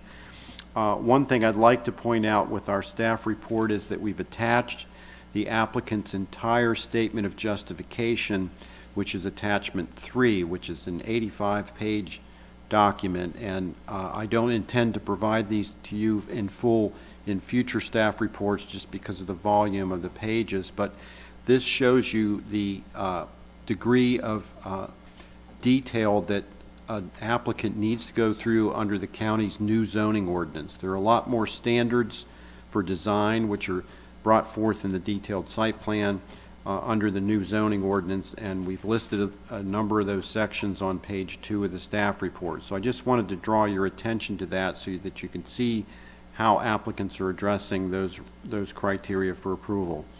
For a detailed site plan, basically there is one major consideration, and that is that the proposed development plan represents a reasonable alternative for satisfying the county's design guidelines. And so that's really the only test that has to be met in terms of a detailed site plan approval. We don't see any major issues with this particular proposal. We've reviewed it, as Mr. Byrd had stated, reviewed it in detail with the Advisory Planning Board. We did recommend 2 conditions on page 4 of the staff report, which I believe the applicant agrees with. One is to create an appropriate pavement striping between the Phase 1 building and the rear of the existing retail building to allow for a more orderly traffic flow in that area. And they've added a painted line onto the detailed site plan revision, which works in that direction. But we would like to convey this recommendation to the Park and Planning Commission and the Planning Board. And then the second condition that we recommend is that the applicant shall examine the use of pervious paving in the less heavily traveled portions of the site. And we've identified on attachment 4 2 locations, one being south of the storage building where there's a drive aisle between the storage building and the southern property line adjacent to a stormwater management area. And then secondly, to the east of the storage building, between the storage building and the car wash, where there is an area that could be used with grass pavers to provide an additional green space in that part of the parking lot. And with those conditions, Mayor, staff recommends approval of detailed site plan DET 2022-018, and that concludes the staff presentation. Thank you.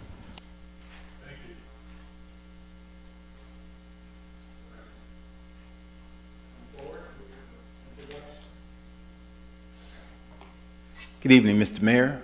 Nice to see you again, members of the council. For the record, my name is Andre Gingles. I'm an attorney with offices in Laurel, Maryland. I have here with me this evening our team, which includes our architect Gretchen, our civil engineer Tom, and Mr. Berman, Kevin Berman, whom some of you may have met. Berman Enterprises has been doing business in the city for a number of years, and so I'm going to have Mr. Berman chat a little bit after I do. I don't know that we need to go back through the full presentation that we did, but just a little bit of history.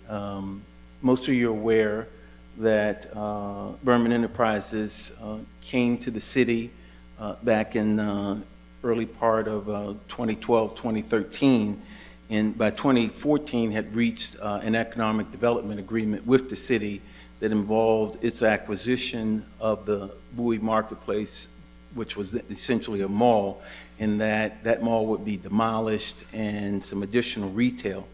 We had a requirement to try and build about 150,000 square feet of retail at that time, of which at least 50,000 square feet needed to be a quality grocery store, and we were able to attract the Harris Teeter to the location. The city assisted us additionally with an amendment to the zoning ordinance to allow us to attempt to do mixed use at the site. We went forward thereafter with a site plan to do, and our proposal was to do approximately 288 dwelling units. They were going to be to the rear of the property, essentially in the same location as we are proposing development now. That was going to be a 5-story building, and over the course of some discussions and negotiations, and as the city tried to address concerns from its residents, the height of the building was reduced to 4 stories. The number of dwelling units was reduced to 225, and there was a condition that the city supported us trying to have a substantial portion of those units be for senior residents. As we went out into the marketplace, that was a tough thing to make happen with those changes. But additionally, the majority of the testimony at that time was in opposition to the residential because of the proximity to the single-family detached residents that were, single-family homes that were in that location. That ended up resulting in a legal action filed in the courts, and as Bermans went through the process, both with the market not allowing in a reasonable manner what was approved, as well as the opposition for the citizens, we began looking at what was going to be uses that could still be done in the zone and still be viable so that the center could continue to move forward. As Mr. Berman will probably chat a little bit about, they're a third-generation family. I've been third-generation business, and I've been fortunate to work with 2 of those generations, but all of the properties that they've been involved with are properties that they continue to own. As a result of that, they invest in the community, and they are looking to make sure as they develop that they develop both tenants and communities that are sustainable over time and keep their value.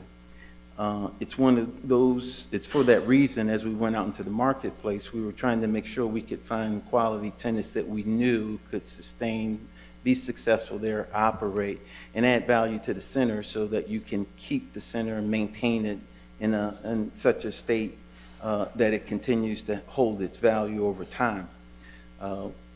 The brokers who we've worked with have talked to us about the 2 uses that we bring before you this evening. Those are locations that were being looked at by a variety of folks. We settled on those uses because of the desire to be in that location. We also like that because they were sort of the service uses, that we were able to move those to the rear of the center, where the only other predominantly service use is the tire center. It's worked out well in terms of planning.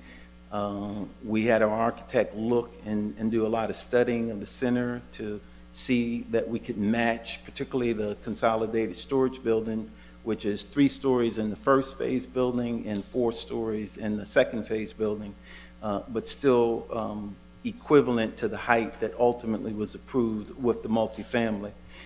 The other thing that we were able to do with the architect and with our engineer is to create a little bit of a larger setback than was approved when the residential was ultimately approved. Mr. Minor noted the sort of voluminous, my first time writing that many pages in a statement of justification, but with the new ordinance, there was a requirement that you address all of those standards. And one of the reasons that there was as much time between the initial stakeholders meeting and us finally getting to where we are now were the number of revisions we had to do in order to cover all of those issues as we went through it. But we very much appreciate the city's support of the center over the years, the support it gave us to demolish the building and get started on this. We think, and we did wait as the new ordinance came into effect, we saw these uses as uses that could go there. We wanted to make sure we were doing uses that were permitted at the center. Hence, when the new ordinance came into effect, we thought that this would match up well with us. With that, I would just like to bring up Mr. Berman to say a few words. We do have a presentation, if in particular someone is maybe not as familiar with the center, and I think some of it was in your backup, and so if there anything, if you'd like to see the presentation, we can run through that, and we'll also be available for any questions.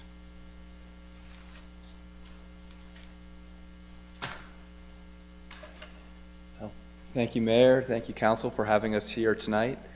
As a matter of introduction, my name is Kevin Berman with Berman Enterprises. I'm part of the 3rd generation of Berman Enterprises. Originally, it was founded by my grandfather and his brother.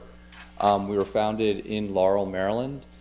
We started developing there with Laurel Shopping Center, and then from there, we've really done a lot of work throughout the county, going from Laurel, New Carrollton, Hyattsville, and in 2013, coming to Bowie. Given the fact we've been in the county for 60 years, we were really excited because we've always really appreciated the city of Bowie, and we just hadn't found the right opportunity to come into the community.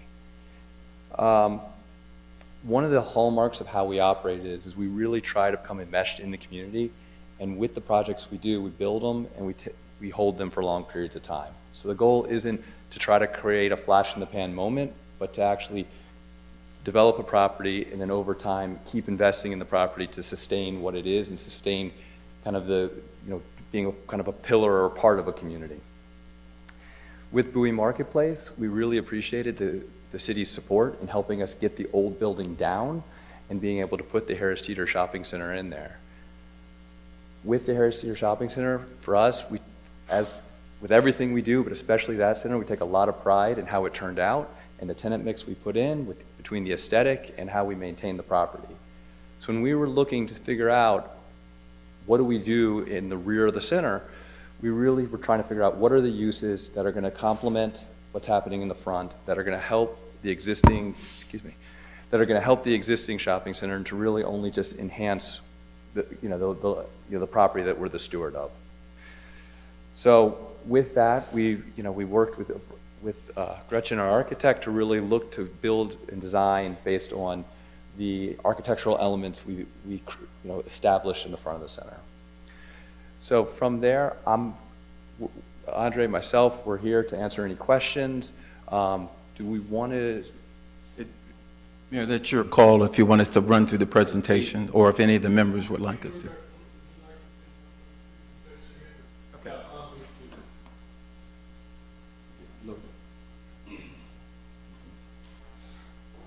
Good evening, Mr. Mayor, members of the council. Thomas Isla, landscape architect with Cochiclo and Weber.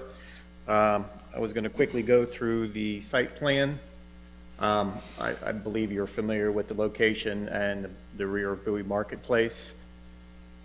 It's a almost 5-acre parcel in the rear zoned CGO. Currently is parking with a large grass pad area. Our proposal is for development in 3 phases of a consolidated storage facility and car wash. The car wash is just under 5,000 square feet.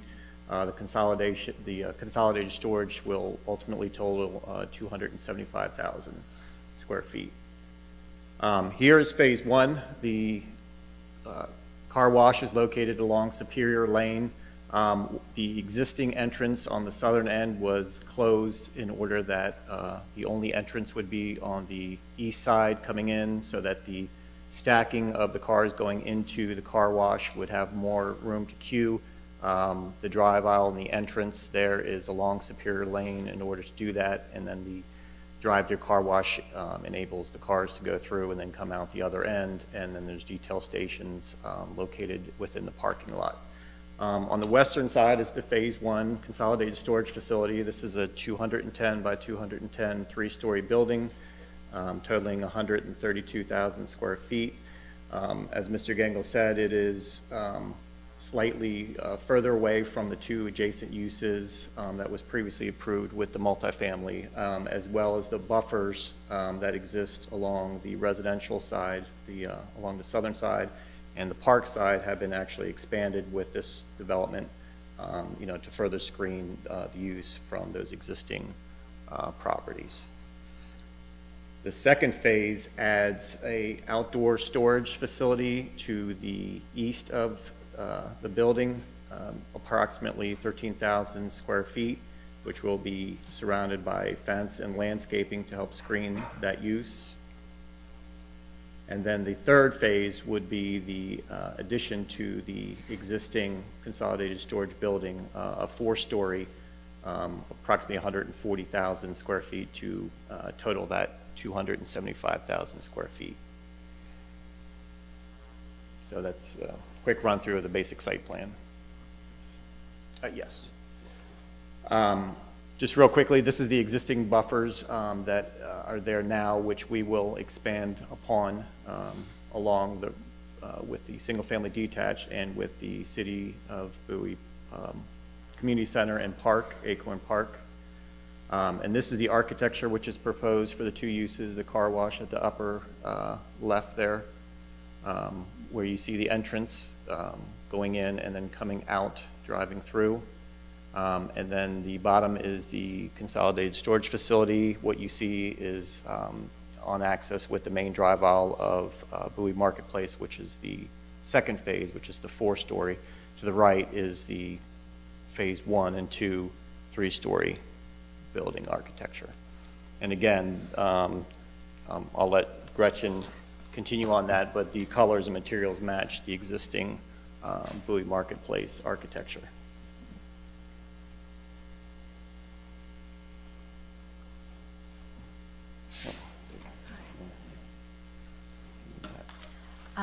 So this is just the, I'm sorry, my name is Gretchen Elton. I'm the architect for the project.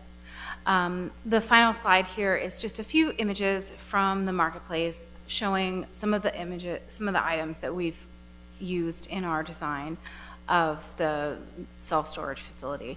As you can see, there are some arcades, there's some cornices that are showing there beside the Harris Teeter, and then adjacent to the Chipotle, we've got a little bit of a brickwork detail, and these are also showing some of the colors that that we're showing here. The lightest being the color that is adjacent to the Harris Teeter and sort of fading down from there. Some of these images do get a little bit blown out, so they do look a little bit white. Here we have the south exterior elevation that faces the residence behind us. And we are showing that east elevation that shows on that phase 2 portion of the facility where we do have some height limitations with distances from the residents behind us.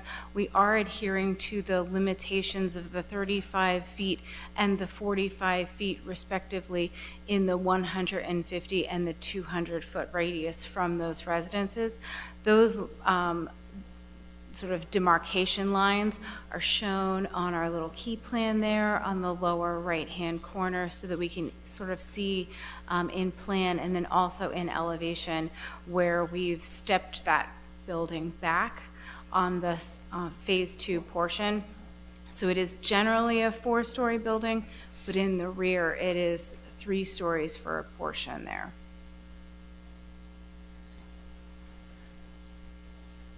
Just a couple of other items. There were a couple of questions that did come up at the planning board session, and I just want to have Tom.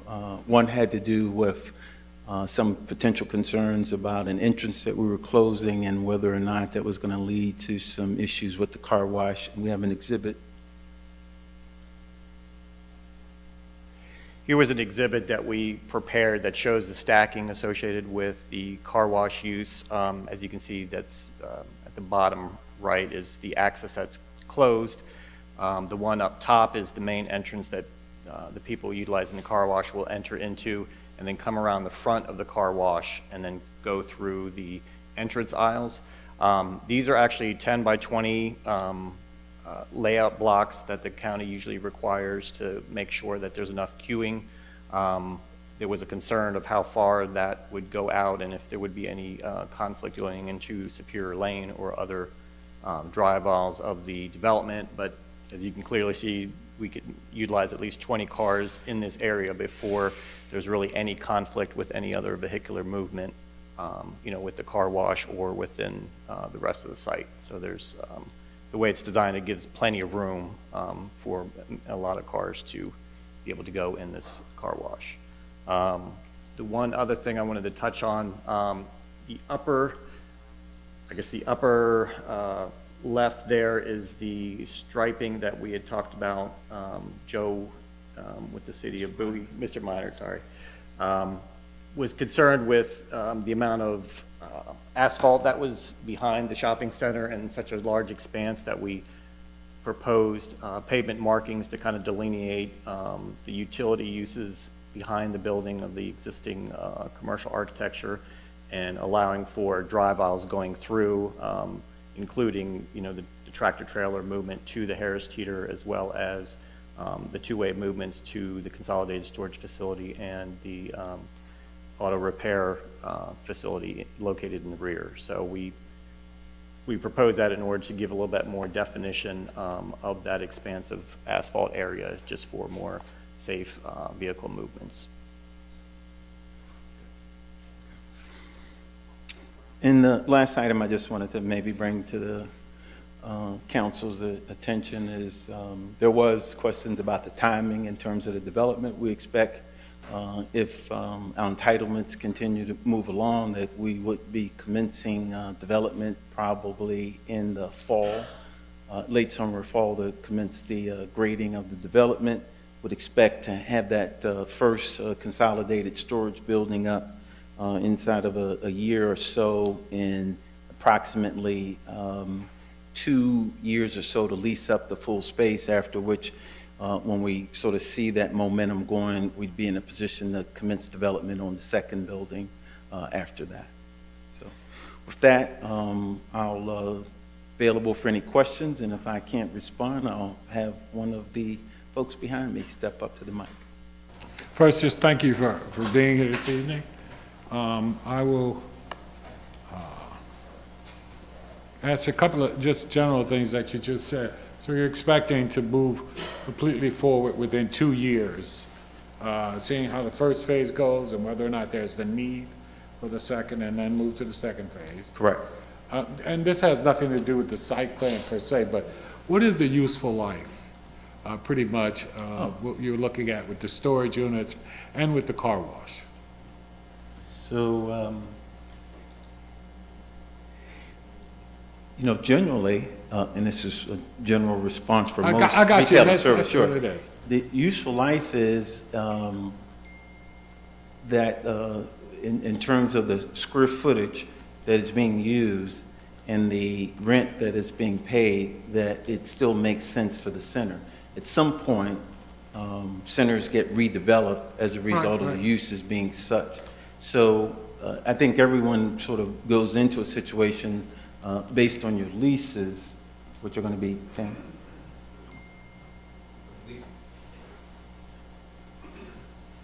I mean, retail leases are somewhere around 10 years, but for something like this, we would probably hope for maybe 15, 20 years on this. Okay. And then when it comes to the car wash, it's probably, my guess is it's probably a similar timetable. One of the comments that came up during the planning commission was, you know, vacant car washes look horrible. And to us, you know, we completely agree with that. So it's the type of operation that when it's a viable, healthy member of the community, we have a car wash, and if the operator, you know, at a certain window of time, we stop washing our cars, I don't know, or their business model isn't the business model that resonates in the community, we would then tear it down and either look to redevelop it or, you know, figure out what the appropriate use is at that time. Councilman? Questions? Before? Wait till after we have our public hearing. Okay. Okay. All right, at this time, we will open the public hearing.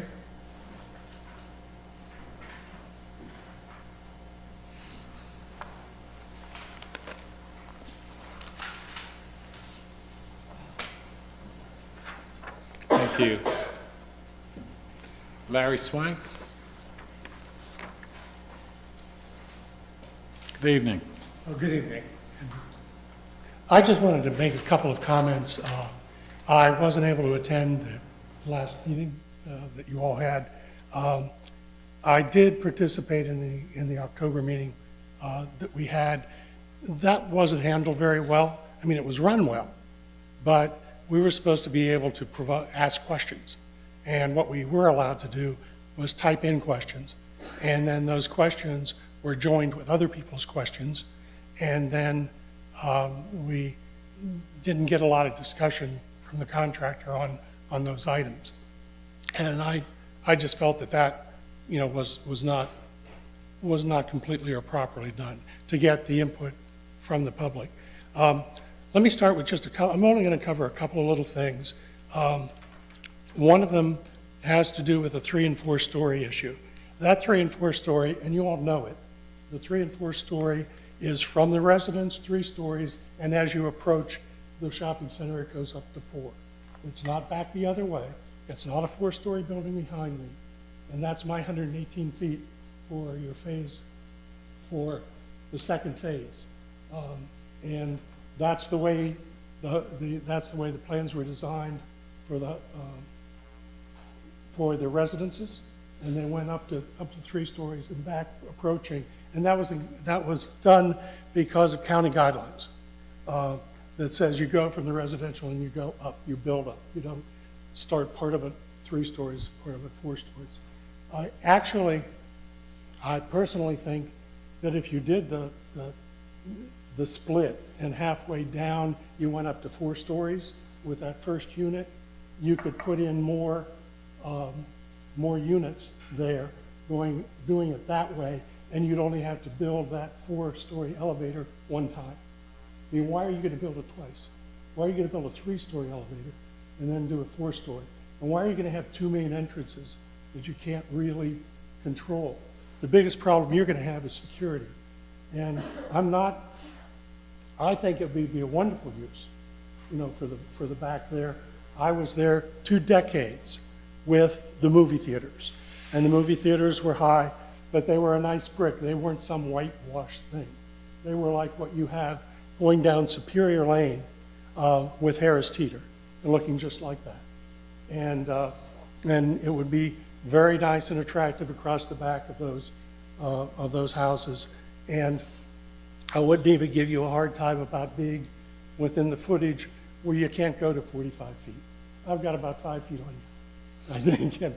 But in reality, I think if you looked at this and you took both those buildings and took them up to 4 stories where they're up close to the shopping center, and 3 stories, you know, all the way through, you would have more space in the end, and you'd only have to put that four-story elevator in, and if you put it in one location, you'd be a lot more secure than you would be with 2. And the security issue, just think of Nancy Pelosi's husband and the gentleman that beat him up out in San Francisco, was living in a storage unit. And living in storage unit is the biggest problem you have with the storage units. That's when you talk to the managers of those, that's the toughest thing to do, is make sure they're secured. So I have no real main issues with the plan, except that the closest house is actually at 2322 Superior Lane, across the street from the car wash. And that's the closest building. And the problem with that is the way you've currently got it configured, the cars coming out and getting the blast of air to dry them off is pumped right into the houses in the residential area. They didn't have it turned, so it's pumping that noise into the business area up Superior Lane. They're pushing it right into the community. And I don't know what the decibels are on that. I'm far enough from it. I went that far from other car places. My house particularly isn't the main issue. But the houses across from Superior and right next to it are going to have a problem with that, if that could be a consideration.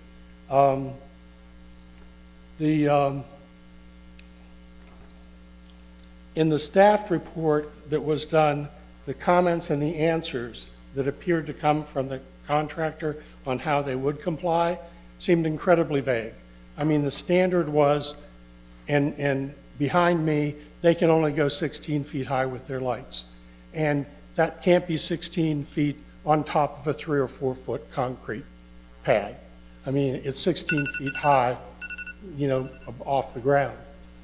And they've got to turn them off in the evening with regard to our proximity.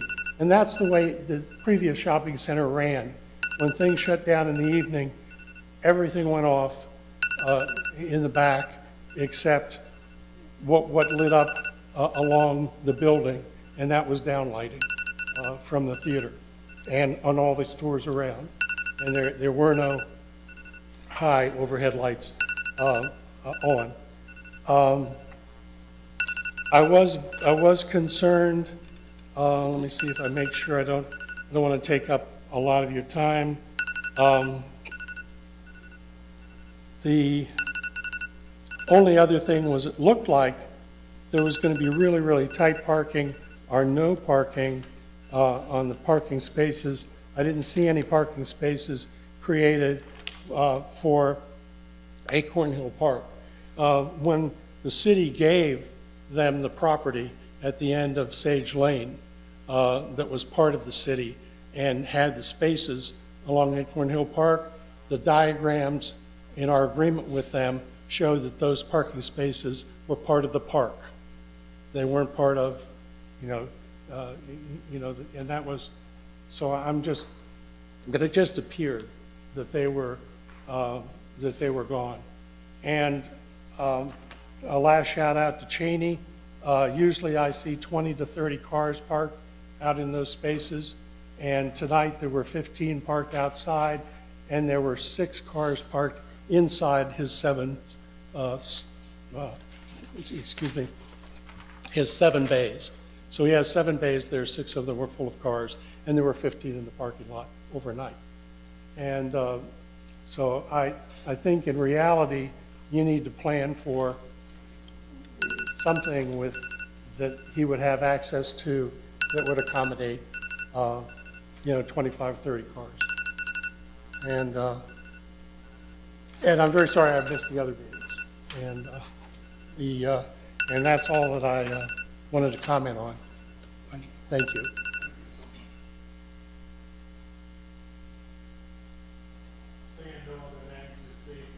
Declare the public hearing closed at this time. Councilmember Four, Wolfie? Yes, thank you, Mr. Berman, for being here this evening. I greatly appreciate it. As we all know, this is a very sensitive neck of the woods.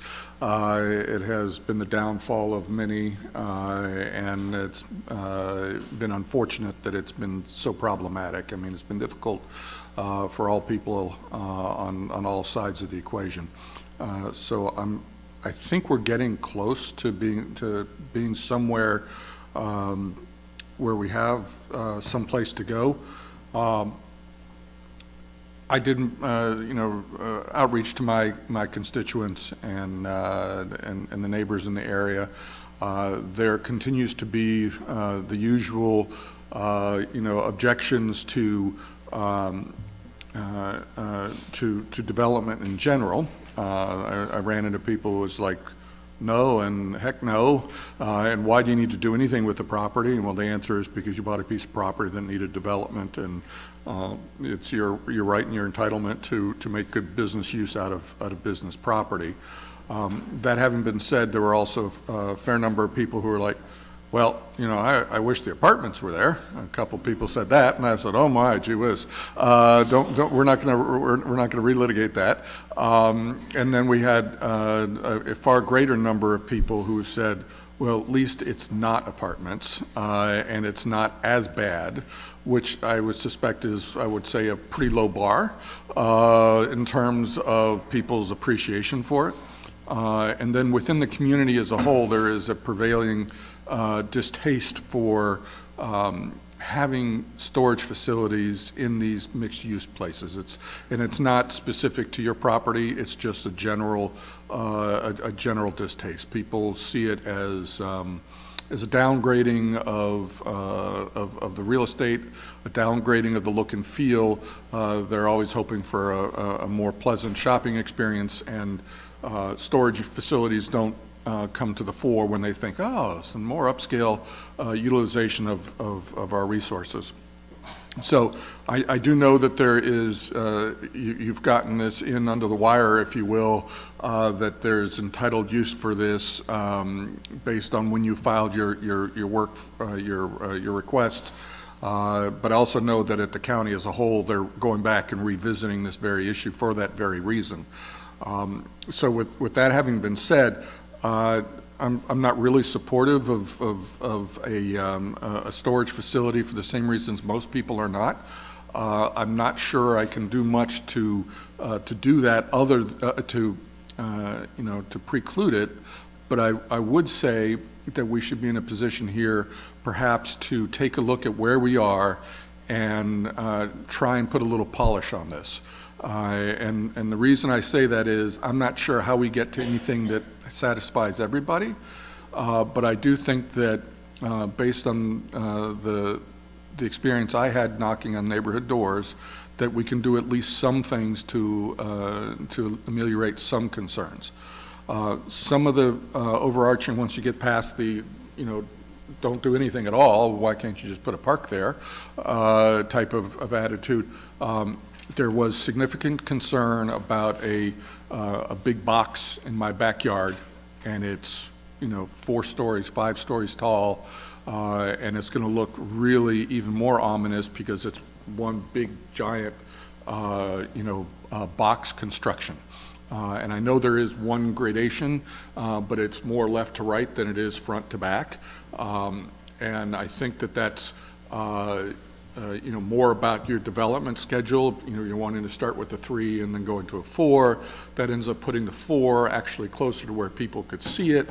In my mind, it almost would be better if it was flipped the other way around, where we're in a situation where that's tucked a little bit further back from, the kind of the view shed as people are going back. As people are coming down Stony Brook, what they're afraid they're going to see is they make the turn, and if they're not speeding, which is a small percentage of the people, then they will see this giant structure, and it doesn't really kind of fit in with the community. I do think that there are some opportunities to make some minor modifications to your proposed use that would go a long way, I think, to making the community feel more comfortable. What I don't want to do is to force a debacle like we had the last time, where it turned into a free-for-all and you had people left and right going like, well, make it 225, make it 250, and you walk off and you can't do anything. That didn't work out well for anybody. Some people lost their jobs and other people lost a business opportunity. So I would like for us to try and make this a workable solution. In keeping with Mr. Swank's comments, I think that the first hearing didn't allow you to have that dialogue with the community. And I'm not going to point fingers at anybody. I think part of it is the COVID nature and the remote to this, and then you have all of the opportunities for people to send in questions, but no opportunity for people to have a dialogue and to elicit some, input that we heard this evening, which I think is very valid, and I have some additional ones as well. But I think that if the total square footage is, you have to make your nut, right? So you have to have enough square footage. Absolutely get it. But maybe it's tiered from the truly back of the shopping center and the street, so that it kind of goes stair steps up, so it doesn't look as ominous, so that it's softer on the eye. It's a little bit, distracting. Maybe there's a tree or a fake tree or something up there to, to kind of, again, kind of break the harsh lines, because this really is tough on the community to see something so big right up against a one-story, Levitt rancher. It's a pretty big jump in terms of construction and style and eye appeal. I heard also the concern about noise from the dryer. I don't know. I mean, I know when I'm sitting in the car and going through it, boy, it sounds noisy. And, they do a great job of drying your car off. Mr. Swank indicated that he wasn't too concerned because as far away as he was, he didn't hear it. But I'm not sure about others, directly across the street or who are in closer proximity. But I suspect that, you could probably come back and assuage those concerns by saying, that's measured, the decibels are this high, and our particular design has it enclosed, or we can put up some sound abatement, feature that's, in close proximity to help mitigate some of the sound that might come out of that end of the property, so that people aren't always hearing it, because frankly, I can't imagine myself, I'm a late sleeper on Saturdays. I wouldn't want to be awakened in the morning to the blow dryer going all the time, if indeed it is that loud. And I don't know that it is, but I think that that's an opportunity for discussion. We talked about the October meeting not really being adequate. The noise, the looming nature of it. I think that there's a lot of opportunity here to kind of bring this to a close without compromising your ability to move this forward. Not that I would at the end of the day say, hooray, look what I got, but at the same time we can say it's something that's better than what we might otherwise have had. So it's my thinking that if we could take the opportunity for you and your your team of representatives and engineers and architects and so forth, take an opportunity to meet with some of our neighbors and to look at it and have more of a less structured conversation, more of an idea, solution, problem kind of resolution type meeting to say, hey, all right, maybe we can. I can keep the same number of square feet. I just take my, where I had a 3-story building, make it a 4-story building that's graduated, 2, 3, 4 instead of stopping at 3 or something like those lines. Same thing. I thought there was an interesting idea about I I didn't pick up on I wouldn't have picked up on the detail about which one you build first or second, and the 4 stories and elevators and that kind of stuff. But there may be something beneficial to come out of that as well that could help improve your business operations. I don't pretend to know your business operations or the operators, but I do think that if you're amenable to this, I think we could probably make some good headway and turn this into a, if not win-win, but win acceptable type of a solution for folks. And I'll let my other colleagues have a chance to weigh in, but in the end, my proposal would be to take the opportunity to have that discussions. It sounds like we're so close, and I don't think there's anything that's as consequential as the disagreements we've had in the past, and I think we can move some things along to a favorable conclusion for everybody. So I will yield the floor, and then I'll come back around later, and I have a motion that I'll make and to see if we can take a few weeks or whatever it takes to have that conversation and then bring it back around for closure. Oh, there was one other item, and this I'll have to look to the city attorney for if you could take a look at our past agreement with regards to the parcel that we deeded over to Mr. Berman and his organization about what, if any, limitations there were on use, or what, if any, commitments that were made or expected in terms of parking. I do know that there is probably going to become a shortage of parking over there near the Acorn Hill / Community Center. I just want to make sure that we address that and that we're not living beyond the bounds of whatever that original agreement is. Is that something you could do for us? What? I just thought of it. I just thought of it. You should have an answer. No, absolutely. No, I would put that as something that we would consider at the same time, and I would say that that's something that we would want to address with the, with the applicants as we're going through the discussion phase on this. Okay. Thank you.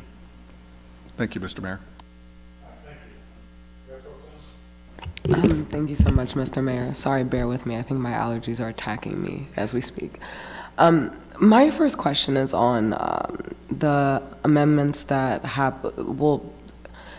I don't know if you might have already talked about this, but can you talk a little bit more to the 1,500 square foot that's supposed to be dedicated for nonprofit use? I don't know that I heard about that in your presentation. That was a change that happened with CB 11.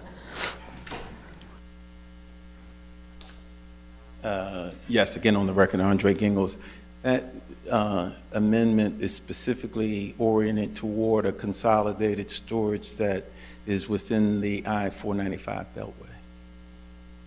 Okay, so it wouldn't apply to this particular? Correct. Okay, good. That's a good clarification. Thank you so much for that. And then just another brief question. I know this is on the site development plan, but I just had a question in terms of the type of how you think that this particular concept would benefit that particular shopping center. So typically, when you're working with brokers, they've established or identified areas where particular uses based on the market are desirable. And they're looking at where the other consolidated storage facilities and or car washes are within the area. What the usages are, and particularly as regards consolidated storage, they're looking at where residential is being constructed, particularly multifamily or townhouses, and the proximity of it, because they tend to be, along with small business owners, the largest users of consolidated storage. They have an area, they have markets where they're trying to fill in. They've identified this location for both of those uses, and that's how we came around to begin negotiating with them about them coming to the center. Any other council members, any other questions this time? Councilman Costello? I just want to say thank you to Mr. Berman, Mr. Gingles, and the team for sticking around with us very late tonight. I think you've heard kind of my colleagues and residents' feedback on this. I know this has been a very long process. But I do just want to take a moment to really thank the Berman family. In spite of past differences, you know, I'm a regular shopper at Harris Teeter. I'm at Crescent Wine and Beer, more than I should probably admit on camera. But, you know, you run a great shopping center. I've got a bunch of commercial shopping centers in my district in North Bowie that I wish looked as good as yours, frankly.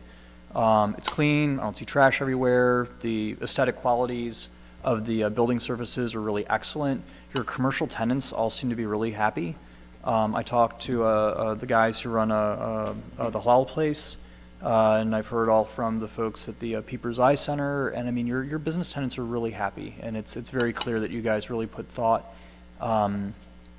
into the businesses that you bring in, and continue to work with. And like you said, you're in it for the long haul. I'm very excited that we'll have Half Note there as well potentially. They seem to be pretty excited about that too. So I did just want to take a moment acknowledging my colleagues' concerns and public's concerns, and just say a quick thank you. One question did come up of environmental nature. A resident asked about the possibility of a rain garden as far as like stormwater runoff management that might occupy the border space near where the trees are being planted. I know that you had an interest from the presentation expanding that border area a little bit around the property, and I'm just curious if there was anything that could be contemplated in the plan along the lines of a rain garden from the sake of stormwater management, because I know that gray water management is something our community is very interested in general, not just for you guys. Yes, along the southern property, along that border. For the record, Tom Zyla, landscape architect. The buffer along the southern property line, we're actually required to do bioretention areas. So each of those will be a small landscaped kind of depression where water will go in and then, you know, dissipate into the ground. So it will not be, you know, a structure or like a pond. It will be more of a natural looking stormwater management devices. Understood. Would it be possible for me to have residents, because I know there's several who ask this of us with every project that comes before us, including city projects. Would it be possible for us to have someone get in touch with a representative just to talk through the idea and see what's possible as far as that kind of concept? It sounds like it's pretty close to what you guys are planning on doing. I think there were just a couple of very specific ideas some of our residents had based on kind of their knowledge of what can be done with these sorts of borders. I don't know who the contact person would be, but that's something we can follow up with offline. If you can send, and Mr. Minor has my email address. Perfect. It's on the application. If you have them reach out to me, I'll set up usually conversation. It'll either be Tom or one other person at GLW in their shop. Wonderful. So email Joe Minor. Great. Thank you so much. I appreciate it, gentlemen. Ask a question, Mr. Minor and city staff. As we've gone through this dialogue, there have been several points that my colleagues have made. Have we been able to notate those right now so that we'll be able to incorporate that? Mayor, I was not writing everything down that was said. My understanding was that there was going to be further discussion about those items. The applicant does have a planning board schedule, May 25th, and so there is a limited amount of time for additional discussion, but I didn't write down. And that's why I was asking that, because I know there were several things that we were moving forward on that we were talking about. And I'd go to my colleague and ask, were these things we were looking to put in addition to, so that when it goes to the hearing, that these be things that we request to have done as it goes to the... Well, we were waiting on it. I think there's a motion that's coming up that that may put some stipulations or request some specific considerations by the... Yeah, and that's we're planning to note that. That's why I'm going with that city manager, because I was talking to Councilman DeFore Wolfe in particular. Are we looking to just put those as things that we will add to the report, for that when they go before the county council, that those be things that we would like to see have happen as well? Yeah, I think the best thing to do, given that I think that there's value in getting some dialogue from the community and to preserve the integrity of their schedule, to try and do something in the next week or so with the community so that you can come back before this group and we can either address it and put it on either on the consent agenda, or if we have to bring it back out and do it as a full thing. Once we've got that addressed, I think we can move it along rather quickly as a motion at that time. And that's why I was trying to clarify, Yep. that you're asking, we did not take any action except to do a motion for a few things maybe you can accomplish within the next week, if you could get that. Yeah, And may then I, we actually- potentially add that to the consent agenda. Actually, yeah, let me, if I may, since the applicant is right here, would it be viable to do that? We have well, we just committed to having a public meeting now on the 15th. Is that not correct, Ms. Hernandez? Okay. So we could either do it for the we could do it on the 15th. Do we also have a public meeting on the 8th as well? No. No, just the that's 15th? Okay. So we could do it on the 15th, which would give plenty of time in advance for going to the county on the 25th. So two items, if I may. So some of the items are discussed are operational related items, which is a dialogue that I continue to have on behalf of my clients with communities around a number of properties. We've actually gotten approval, built the building, for instance, a new warehouse building in Chevrolet, and I'm appearing, notwithstanding that building already up, I'm appearing to talk about operational items with the community over the next couple of months. Some of the items are actually related to the architecture and things like that, which are a little bit different. I will just note that we do have a hearing that's coming up. Part of the reason we're on this schedule is we were requested by the city to delay previously so that these hearings could take place, and ultimately what was thought to be a recommendation this evening could actually be within the staff report when it gets publicly released. I myself will be out, actually I leave out of town this coming Friday, won't be back at all, and so to the extent there was going to be another hearing, I'm sure we could have a representative here. But if you are still intending to have a recommendation, and Mr. Minor can explain this a bit more, but if you're intending to have a recommendation that's part of the release staff report, it is sort of premised on the fact that that would be done this evening.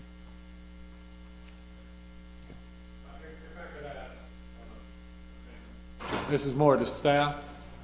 City Attorney, as we go for this detailed site plan, what are some of the parameters, what we as a council can do at this point in the process? Could you be more specific about that question? I Okay, think you might be asking a question for the planning director. Okay, well, what I was saying is that because we're at the detailed site plan, what are the issues that we're really looking at by, I want to say statute or whatever, as we get to the detailed site plan? I was really trying to get that for the public and everyone to understand where we are and why my fellow council member was trying to get some of this in there, as he said, to make it a little more advantageous for city residents and others. So if you could. I'm going to defer to the planning director on that question, because that's a question of if I understand you correctly, that's a question of what the criteria are for site plan approval. Okay, Mr. Minor. Mayor, I think what we really need to get from the council tonight, as Mr. Gingles has said, is a position from the council on the detailed site plan so that we can communicate that to the park and planning staff. Their staff report typically comes out 2 weeks prior to their planning board meeting, which is May 25th. I think what you really need to do is vote on the site plan tonight, and with these additional discussion items, maybe continue to have those discussions with the community and arrive at some kind of consensus by the planning board date itself, at which time it'll have to be verbally communicated. And Mayor Pro Tem, and then Councilman before Wolf. Not at all insinuating that you're not speaking with accuracy, but I was going through CB11, and I don't see where it says that essentially the provision for community, 1,500 square foot community use is located to, or is specific to storage facilities that are off of a highway corridor. Like, it doesn't specify that in the bill. So I guess I'm gonna turn to staff and see, can somebody just clarify? Because maybe that's just my lack of understanding and how I'm reading it, but it just doesn't look like it says that.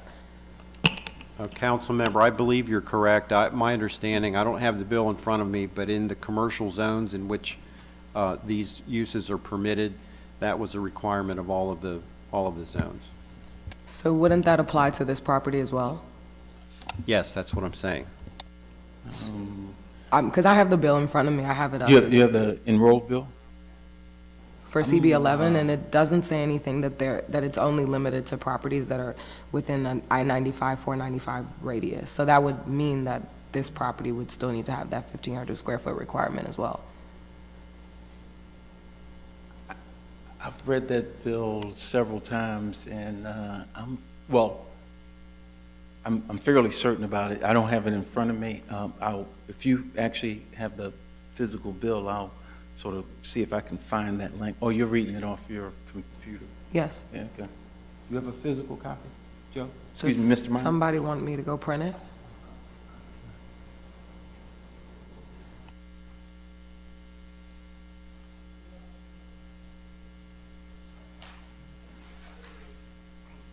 Do you have the space already?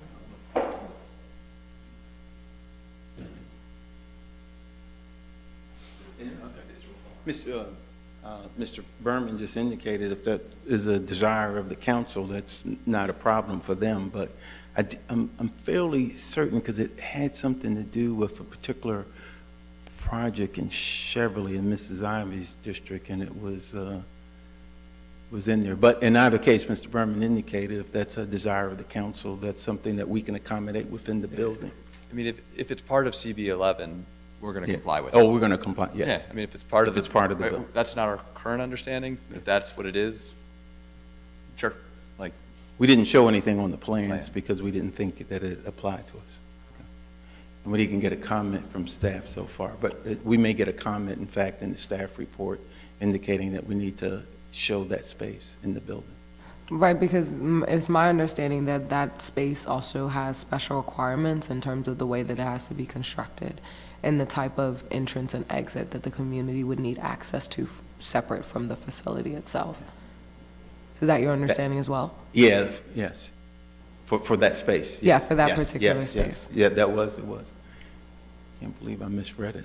Oh, no, I mean, it happens. No fault of yours at all. I just want to make No, sure. I'm gonna go back and read it. I'm Yeah, because it 65 says, now, but I didn't Section think. 1, I'll read it to you really quickly. Section 1, in CS, NAC, TAC-E, and LTE-E zones, the property owner shall set aside a minimum of 1,500 square foot of gross floor area of commercial, retail, office space at the ground level or above ground level at zero base rent to be leased as a community nonprofit space as defined in Section 27-2500 of this code, subject to the following. And then it says the community nonprofit space is located above ground. Occupancy and use of the community nonprofit space shall be subject to a community benefit agreement executed by the property owner. And then Section 3, the property owner shall ensure that the community nonprofit tenant accesses at least one large storage unit on the property. That's what the bill states. If that's the requirement, we will adhere to the requirement. Okay, so in that case, would you need to bring back a new DSP in front of us? Because that's not reflected in this plan currently. It'll probably be, if it's a requirement, it's going to be conditioned on the DSP. Typically, when there are modifications that need to be made, staff will, in the conditions, require prior to the certification of the site plan, things like that be identified on the site plan. Thank you for sharing. I think for me, what I would like to see is I would want to make sure that this goes forward, and I know you're saying that you're going to comply if it's part of CB11, but because that wasn't part of your presentation this evening, it's something that I would like to see going forward, because I don't particularly find storage facilities in this type of area beneficial to the community. So that's the only benefit that I kind of see here, to be honest with you. From my perspective, that doesn't necessarily mean I'm opposing or supporting your project. It just means that I would like to see that, because I believe that's the community benefit here. Thanks, Mr. Mayor. Any comments? Councilmember Dufour, I think you were waiting to speak.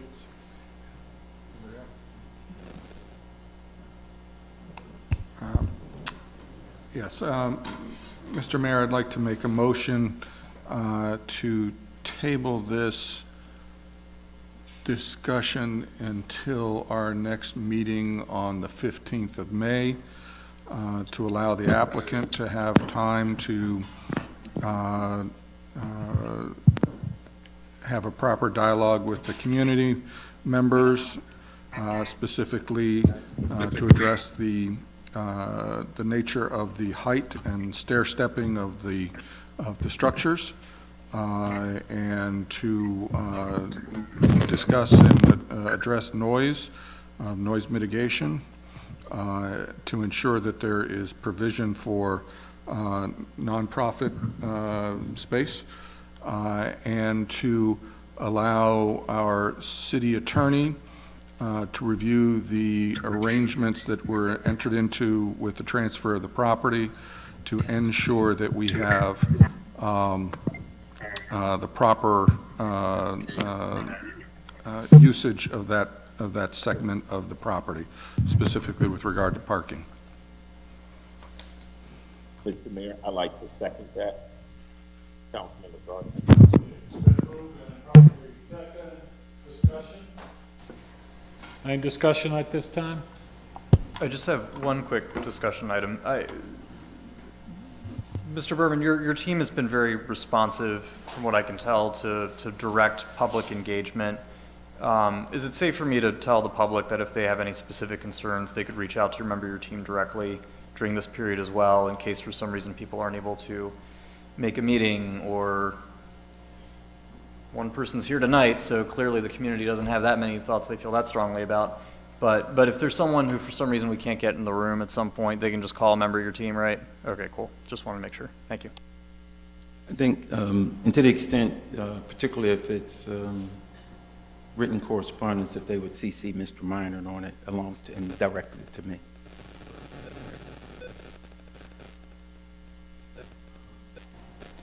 Any more discussion? Hearing none, at this time, I'll call for the vote. Aye. Aye. Aye. Aye. Aye. Okay. Thank you, and have a nice Thank you. evening. All right. Thank you very much. All right, we will now move on to item C, the adoption of Resolution R 2623, approving the citizen input and proposed projects for the Community Development Block Grant Program. And we'll turn it over to staff. All right, proceed. Thank you, sir. Who's going first? Good evening, Mayor and council members. I'm George Jones, Grants Manager, and I'm here along with my coworker, K-Star Grant Writer, and we're here to present to you for your approval the citizens' input and proposed projects for the Department of Housing and Urban Development Community Block Grant Program for fiscal years 24 through 28. The City of Bowie has been an entitlement community since fiscal year 2003. During that time, the city has received over $3.5 million in funding from HUD for its Community Development Block Grant Program. The consolidated planning process is required every 5 years to review previous projects, gather public input, and assess current community needs going forward. As required, the city must develop projects that follow CDBG's goals and objectives. and at least 70% of the funding must address needs of low and moderate income persons. In the past, the city has also received, during the pandemic, CARES Act funding, which is also used for emergency rental assistance, emergency food assistance, and personal protective equipment. Some of the goals of the consolidated planning process is to develop viable urban communities, provide decent housing, expand economic opportunities, and address at least one of the following national objectives, and they are benefit low moderate income persons, eliminate slums and blight, and fulfill an urgent need. Previous CDBG programs for the city of Bowie, we've also used to conduct infrastructure improvements in Old Town Bowie. We used the funds for energy efficiency related rehab and energy audits of homes for city residents. During that time, over 350 single-family homes have received funding for these energy efficiency improvements, and that's started in 2009 right through 2023. That program has been taking place. That usually results in a reduction of utility costs for the homeowners, anywhere between 12 to 15% due to these upgrades. The city has used these funds to create and implement a workforce training and employment skills development program. This is for youth and young adults, which has educated over 100 participants since 2018. The city was awarded the CARES Act funding, as I spoke of before, and we received over $390,000, which we used for the food assistance and rental assistance. And now Kay is going to share with you what has taken place during the planning process that we've undertaken. So back in January, we presented to the public our Consolidated Planning Process Citizens Participation Plan. As you can see from this chart, the consultation process for developing a consolidated plan involves a lot of different inputs from various sources, including identifying priority needs in the community, assessing those needs, developing a strategy to serve those needs, and identifying quantifiable objectives. Other important documents related to the CDBG program include the annual action plan, which we file every year stating what programs we're planning on carrying out that year, and the CAPER report, which is a report at the end of the year saying how those programs turned out. We also look at data from census and other sources, as well as market analysis, and we also look for other funding that we can leverage to improve or expand these programs, as we've done in the case of the single-family rehab program. The primary goals of the Citizen Participation Plan process are to solicit viewpoints and concerns from the general public, as well as from specific groups and constituencies that are interested in or affected by the Consolidated Plan.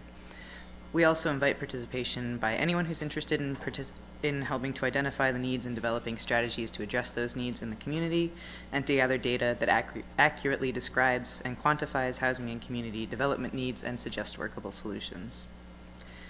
There are certain requirements that HUD lays out for the CPP process, which should encourage input from low and moderate income persons in the community, from residents of distressed or blighted areas, people from minority populations, as well as non-English speaking people, people with disabilities, and residents of public housing, as well as people who live in targeted revitalization areas, and of course the business community, developers, nonprofit organizations, as well as community-based and faith-based organizations. We also solicit input from the Prince George's County Continuum of Care, which provides services for homeless people in the county, and local and regional institutions.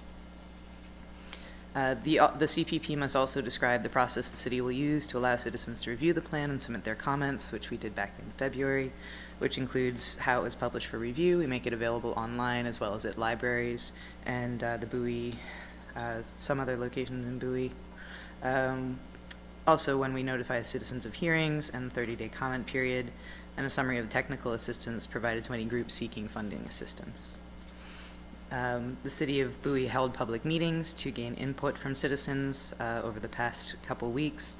We also launched a needs assessment survey, which was accessible online, and we mailed that survey to 50% of Bowie households. This was to identify priorities, needs, and suggestions from Bowie residents. As I mentioned earlier, there's several other documents related to the CDBG program that are available online. The process was publicized in the Bowie Brief and Bowie Spotlight newsletter. I'm now going to review briefly some of the findings from the survey.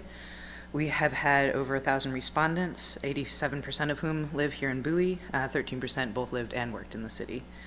The respondents skewed older by age groups. 40% were respondents who are over 65 years of age, and 26% were 55 to 65, while the remaining groups were 45 to 55, 35 to 45, and 22 to 34. Most of the respondents lived in single-family homes here in Bowie, and most of them were either employed full-time or retired. Many of those who were employed worked in government agencies, with the other top two employment sectors being corporate employment and healthcare industry. Based on the feedback that we got from these surveys, the identified community needs I've separated into 5 major categories. Some of these are outside the scope of what we feel the city can do using CDBG programming, but I've included them here for completeness. One of the main concerns was the level of crime here in the city. Also, transit and travel issues were identified as a major concern, especially road and pavement concerns. Most of these actually related to county roadways, such as 197 and Route 3, but there were some specific comments related to some City of Bowie roads as well, and also a good deal of concern about the level of traffic and capacity of roadways, which again is more related to county responsibilities than the city. The third priority that was most common were related services for youth, including facilities for young people and activities for teenagers to engage in, as well as parks and open spaces, and finally, affordable, decent housing. Of the housing needs identified, residents identified the top 3 as being needing to make major improvements on their homes, needing affordable home ownership, and energy conservation. Regarding the folks who responded to what sort of workforce development activities they'd be most interested in, that included business startup training, skills-based training, and jobs and skill preparation training. Now I'm going to turn it back to George to talk about the projects we propose for the upcoming consolidated plan. Proposed projects going forward for fiscal years 24 through 28. Based off of this analysis of community needs, survey results, census data, city capacity, and funding, the recommendation is to continue the current projects that we have undertaking currently. Those being the single-family home rehabilitation grants. These go out to low and moderate income residents to make energy efficiency improvements. In the past, we've done over 350 homes to date, and we were able to leverage funding from Community Legacy and from the Department of Energy to assist with those rehab grants. We're also looking to continue workforce development activities for Bowie youth. As I stated before, we've serviced over 100 youth and young adults that have participated in the workforce program since it was launched in 2019.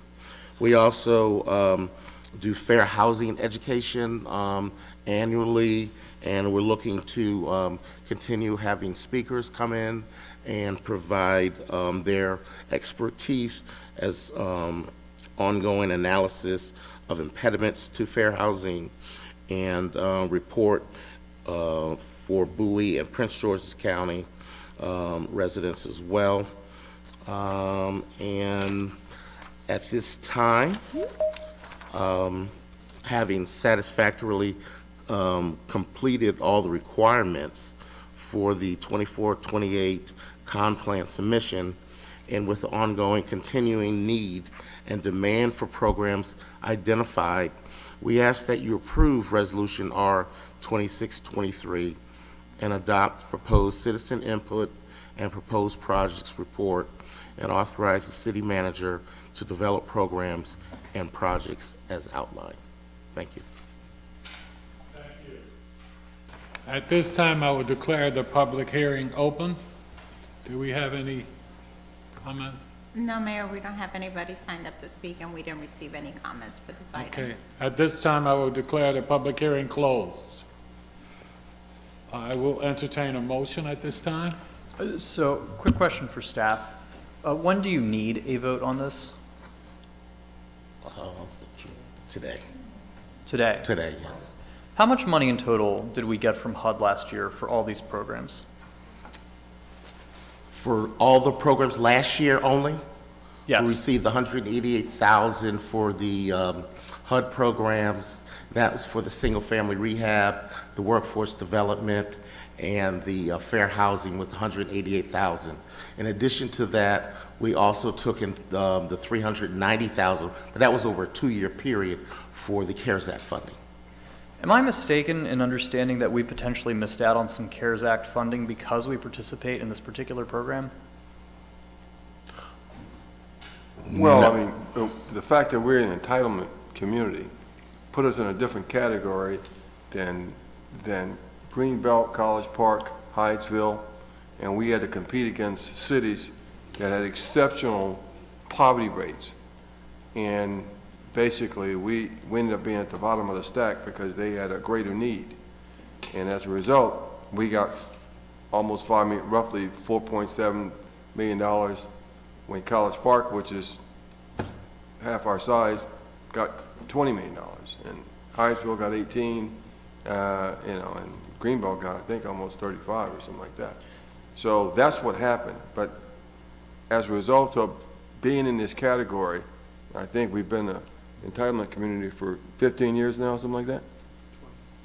Since 2003. Oh, okay, for 20 years. That's why we got what we got when we should have gotten, if we had not been in entitlement, $40 million.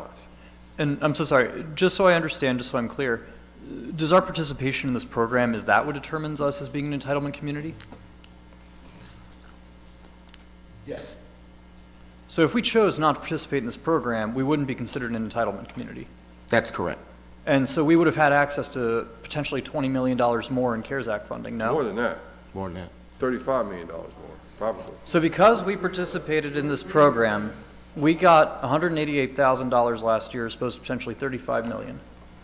Is that what I'm understanding? So my problem is this. I spend a lot of time talking to our members of Congress, our state lawmakers, and every time I turn around, there's money going to some other town that is not that much poorer than us because we, on paper, participate in programs that sort of signal we shouldn't be entitled to the state dollars and federal dollars that seem to be going everywhere else. So the reason I'm asking this is because in all the years we've discussed this program, it's never really been made clear to me that we are potentially closing the door to federal and state funds, magnitudes, orders of magnitude, greater than what we were able to get because of our participation in this program. So I'm kind of wondering, is it worth us participating in this program? That's a policy decision on your part. I mean, at some point, the city council chose to accept these funds and it was explained at that point, put them in a category. If the council doesn't want to participate anymore, then we can execute whatever direction we get.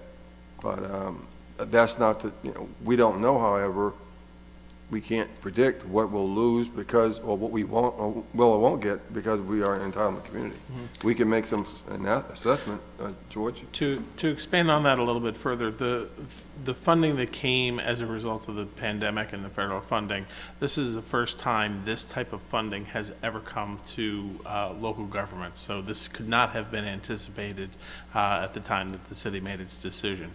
If we are in a situation again where the federal government decides to make that type of payment again, which is probably going to be of a pandemic level event where that would be considered, there's nothing to say that the rules that they followed in this past section, this past effort, would be the same rules that they undertake in the future. So it is not possible for us to really anticipate whether or not we would be impacted one way or another because of our entitlement status. The policymakers in Congress chose to treat entitlement communities different than other non-entitlement communities, and then as they ranked them, they ranked them by need. and so our needs low, because we don't have a whole lot of poverty here. But who could predict that?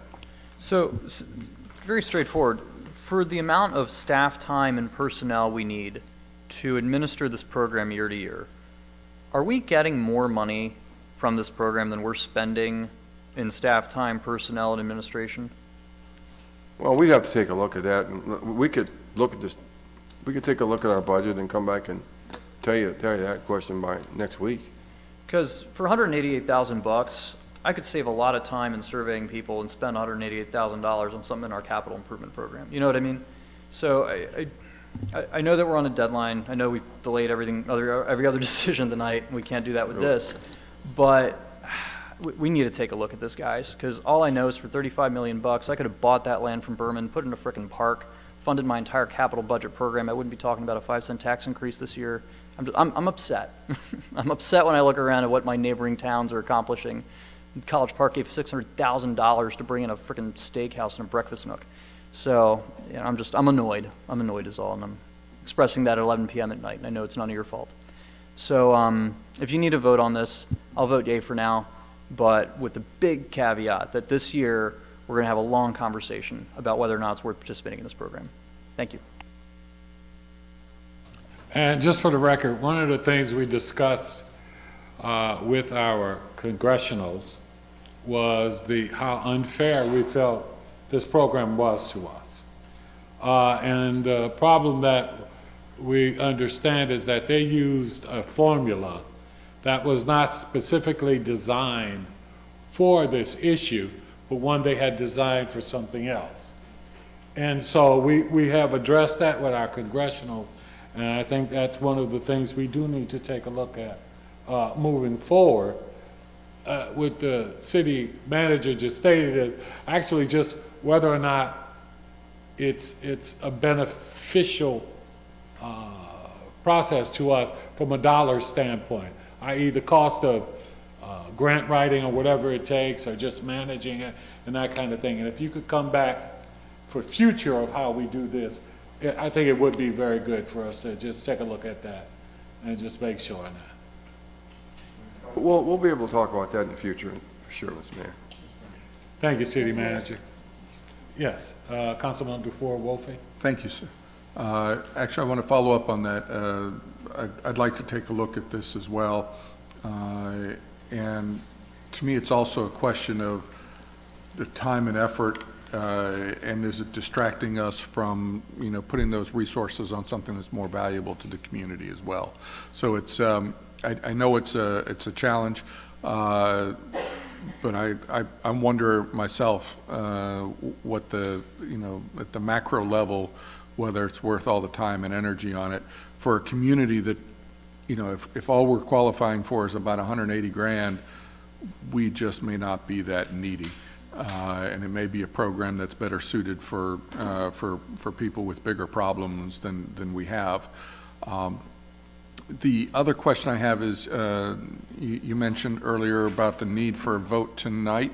What are the what are we working towards? Timelines, implications, that sort of thing.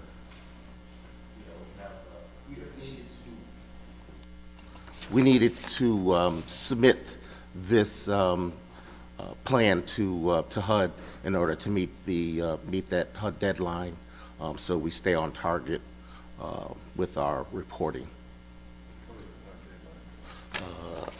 Well, let's have George find that deadline so we can give you all the facts here. So we need the approval tonight to move forward with these proposed projects so we can draft the con plan. The con plan draft will then be made available for public comment for 30 days, and then it will be voted to be approved or whatever your decision is on June the 20th, so that we can submit it to HUD by June the 23rd.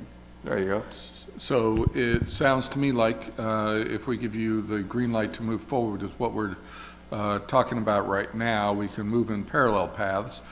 We do not box ourselves into committing to being in the program until later.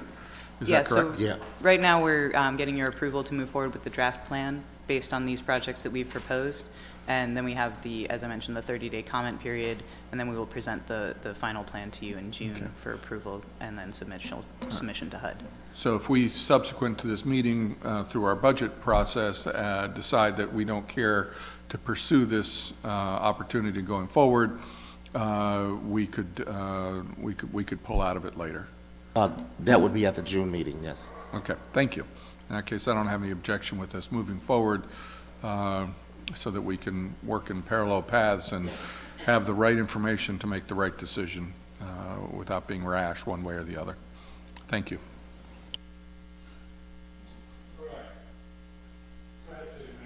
We could get a vote, we could get that out, we could get that in the form of a vote, Mr. Mayor, we'll move on and the meeting will be over.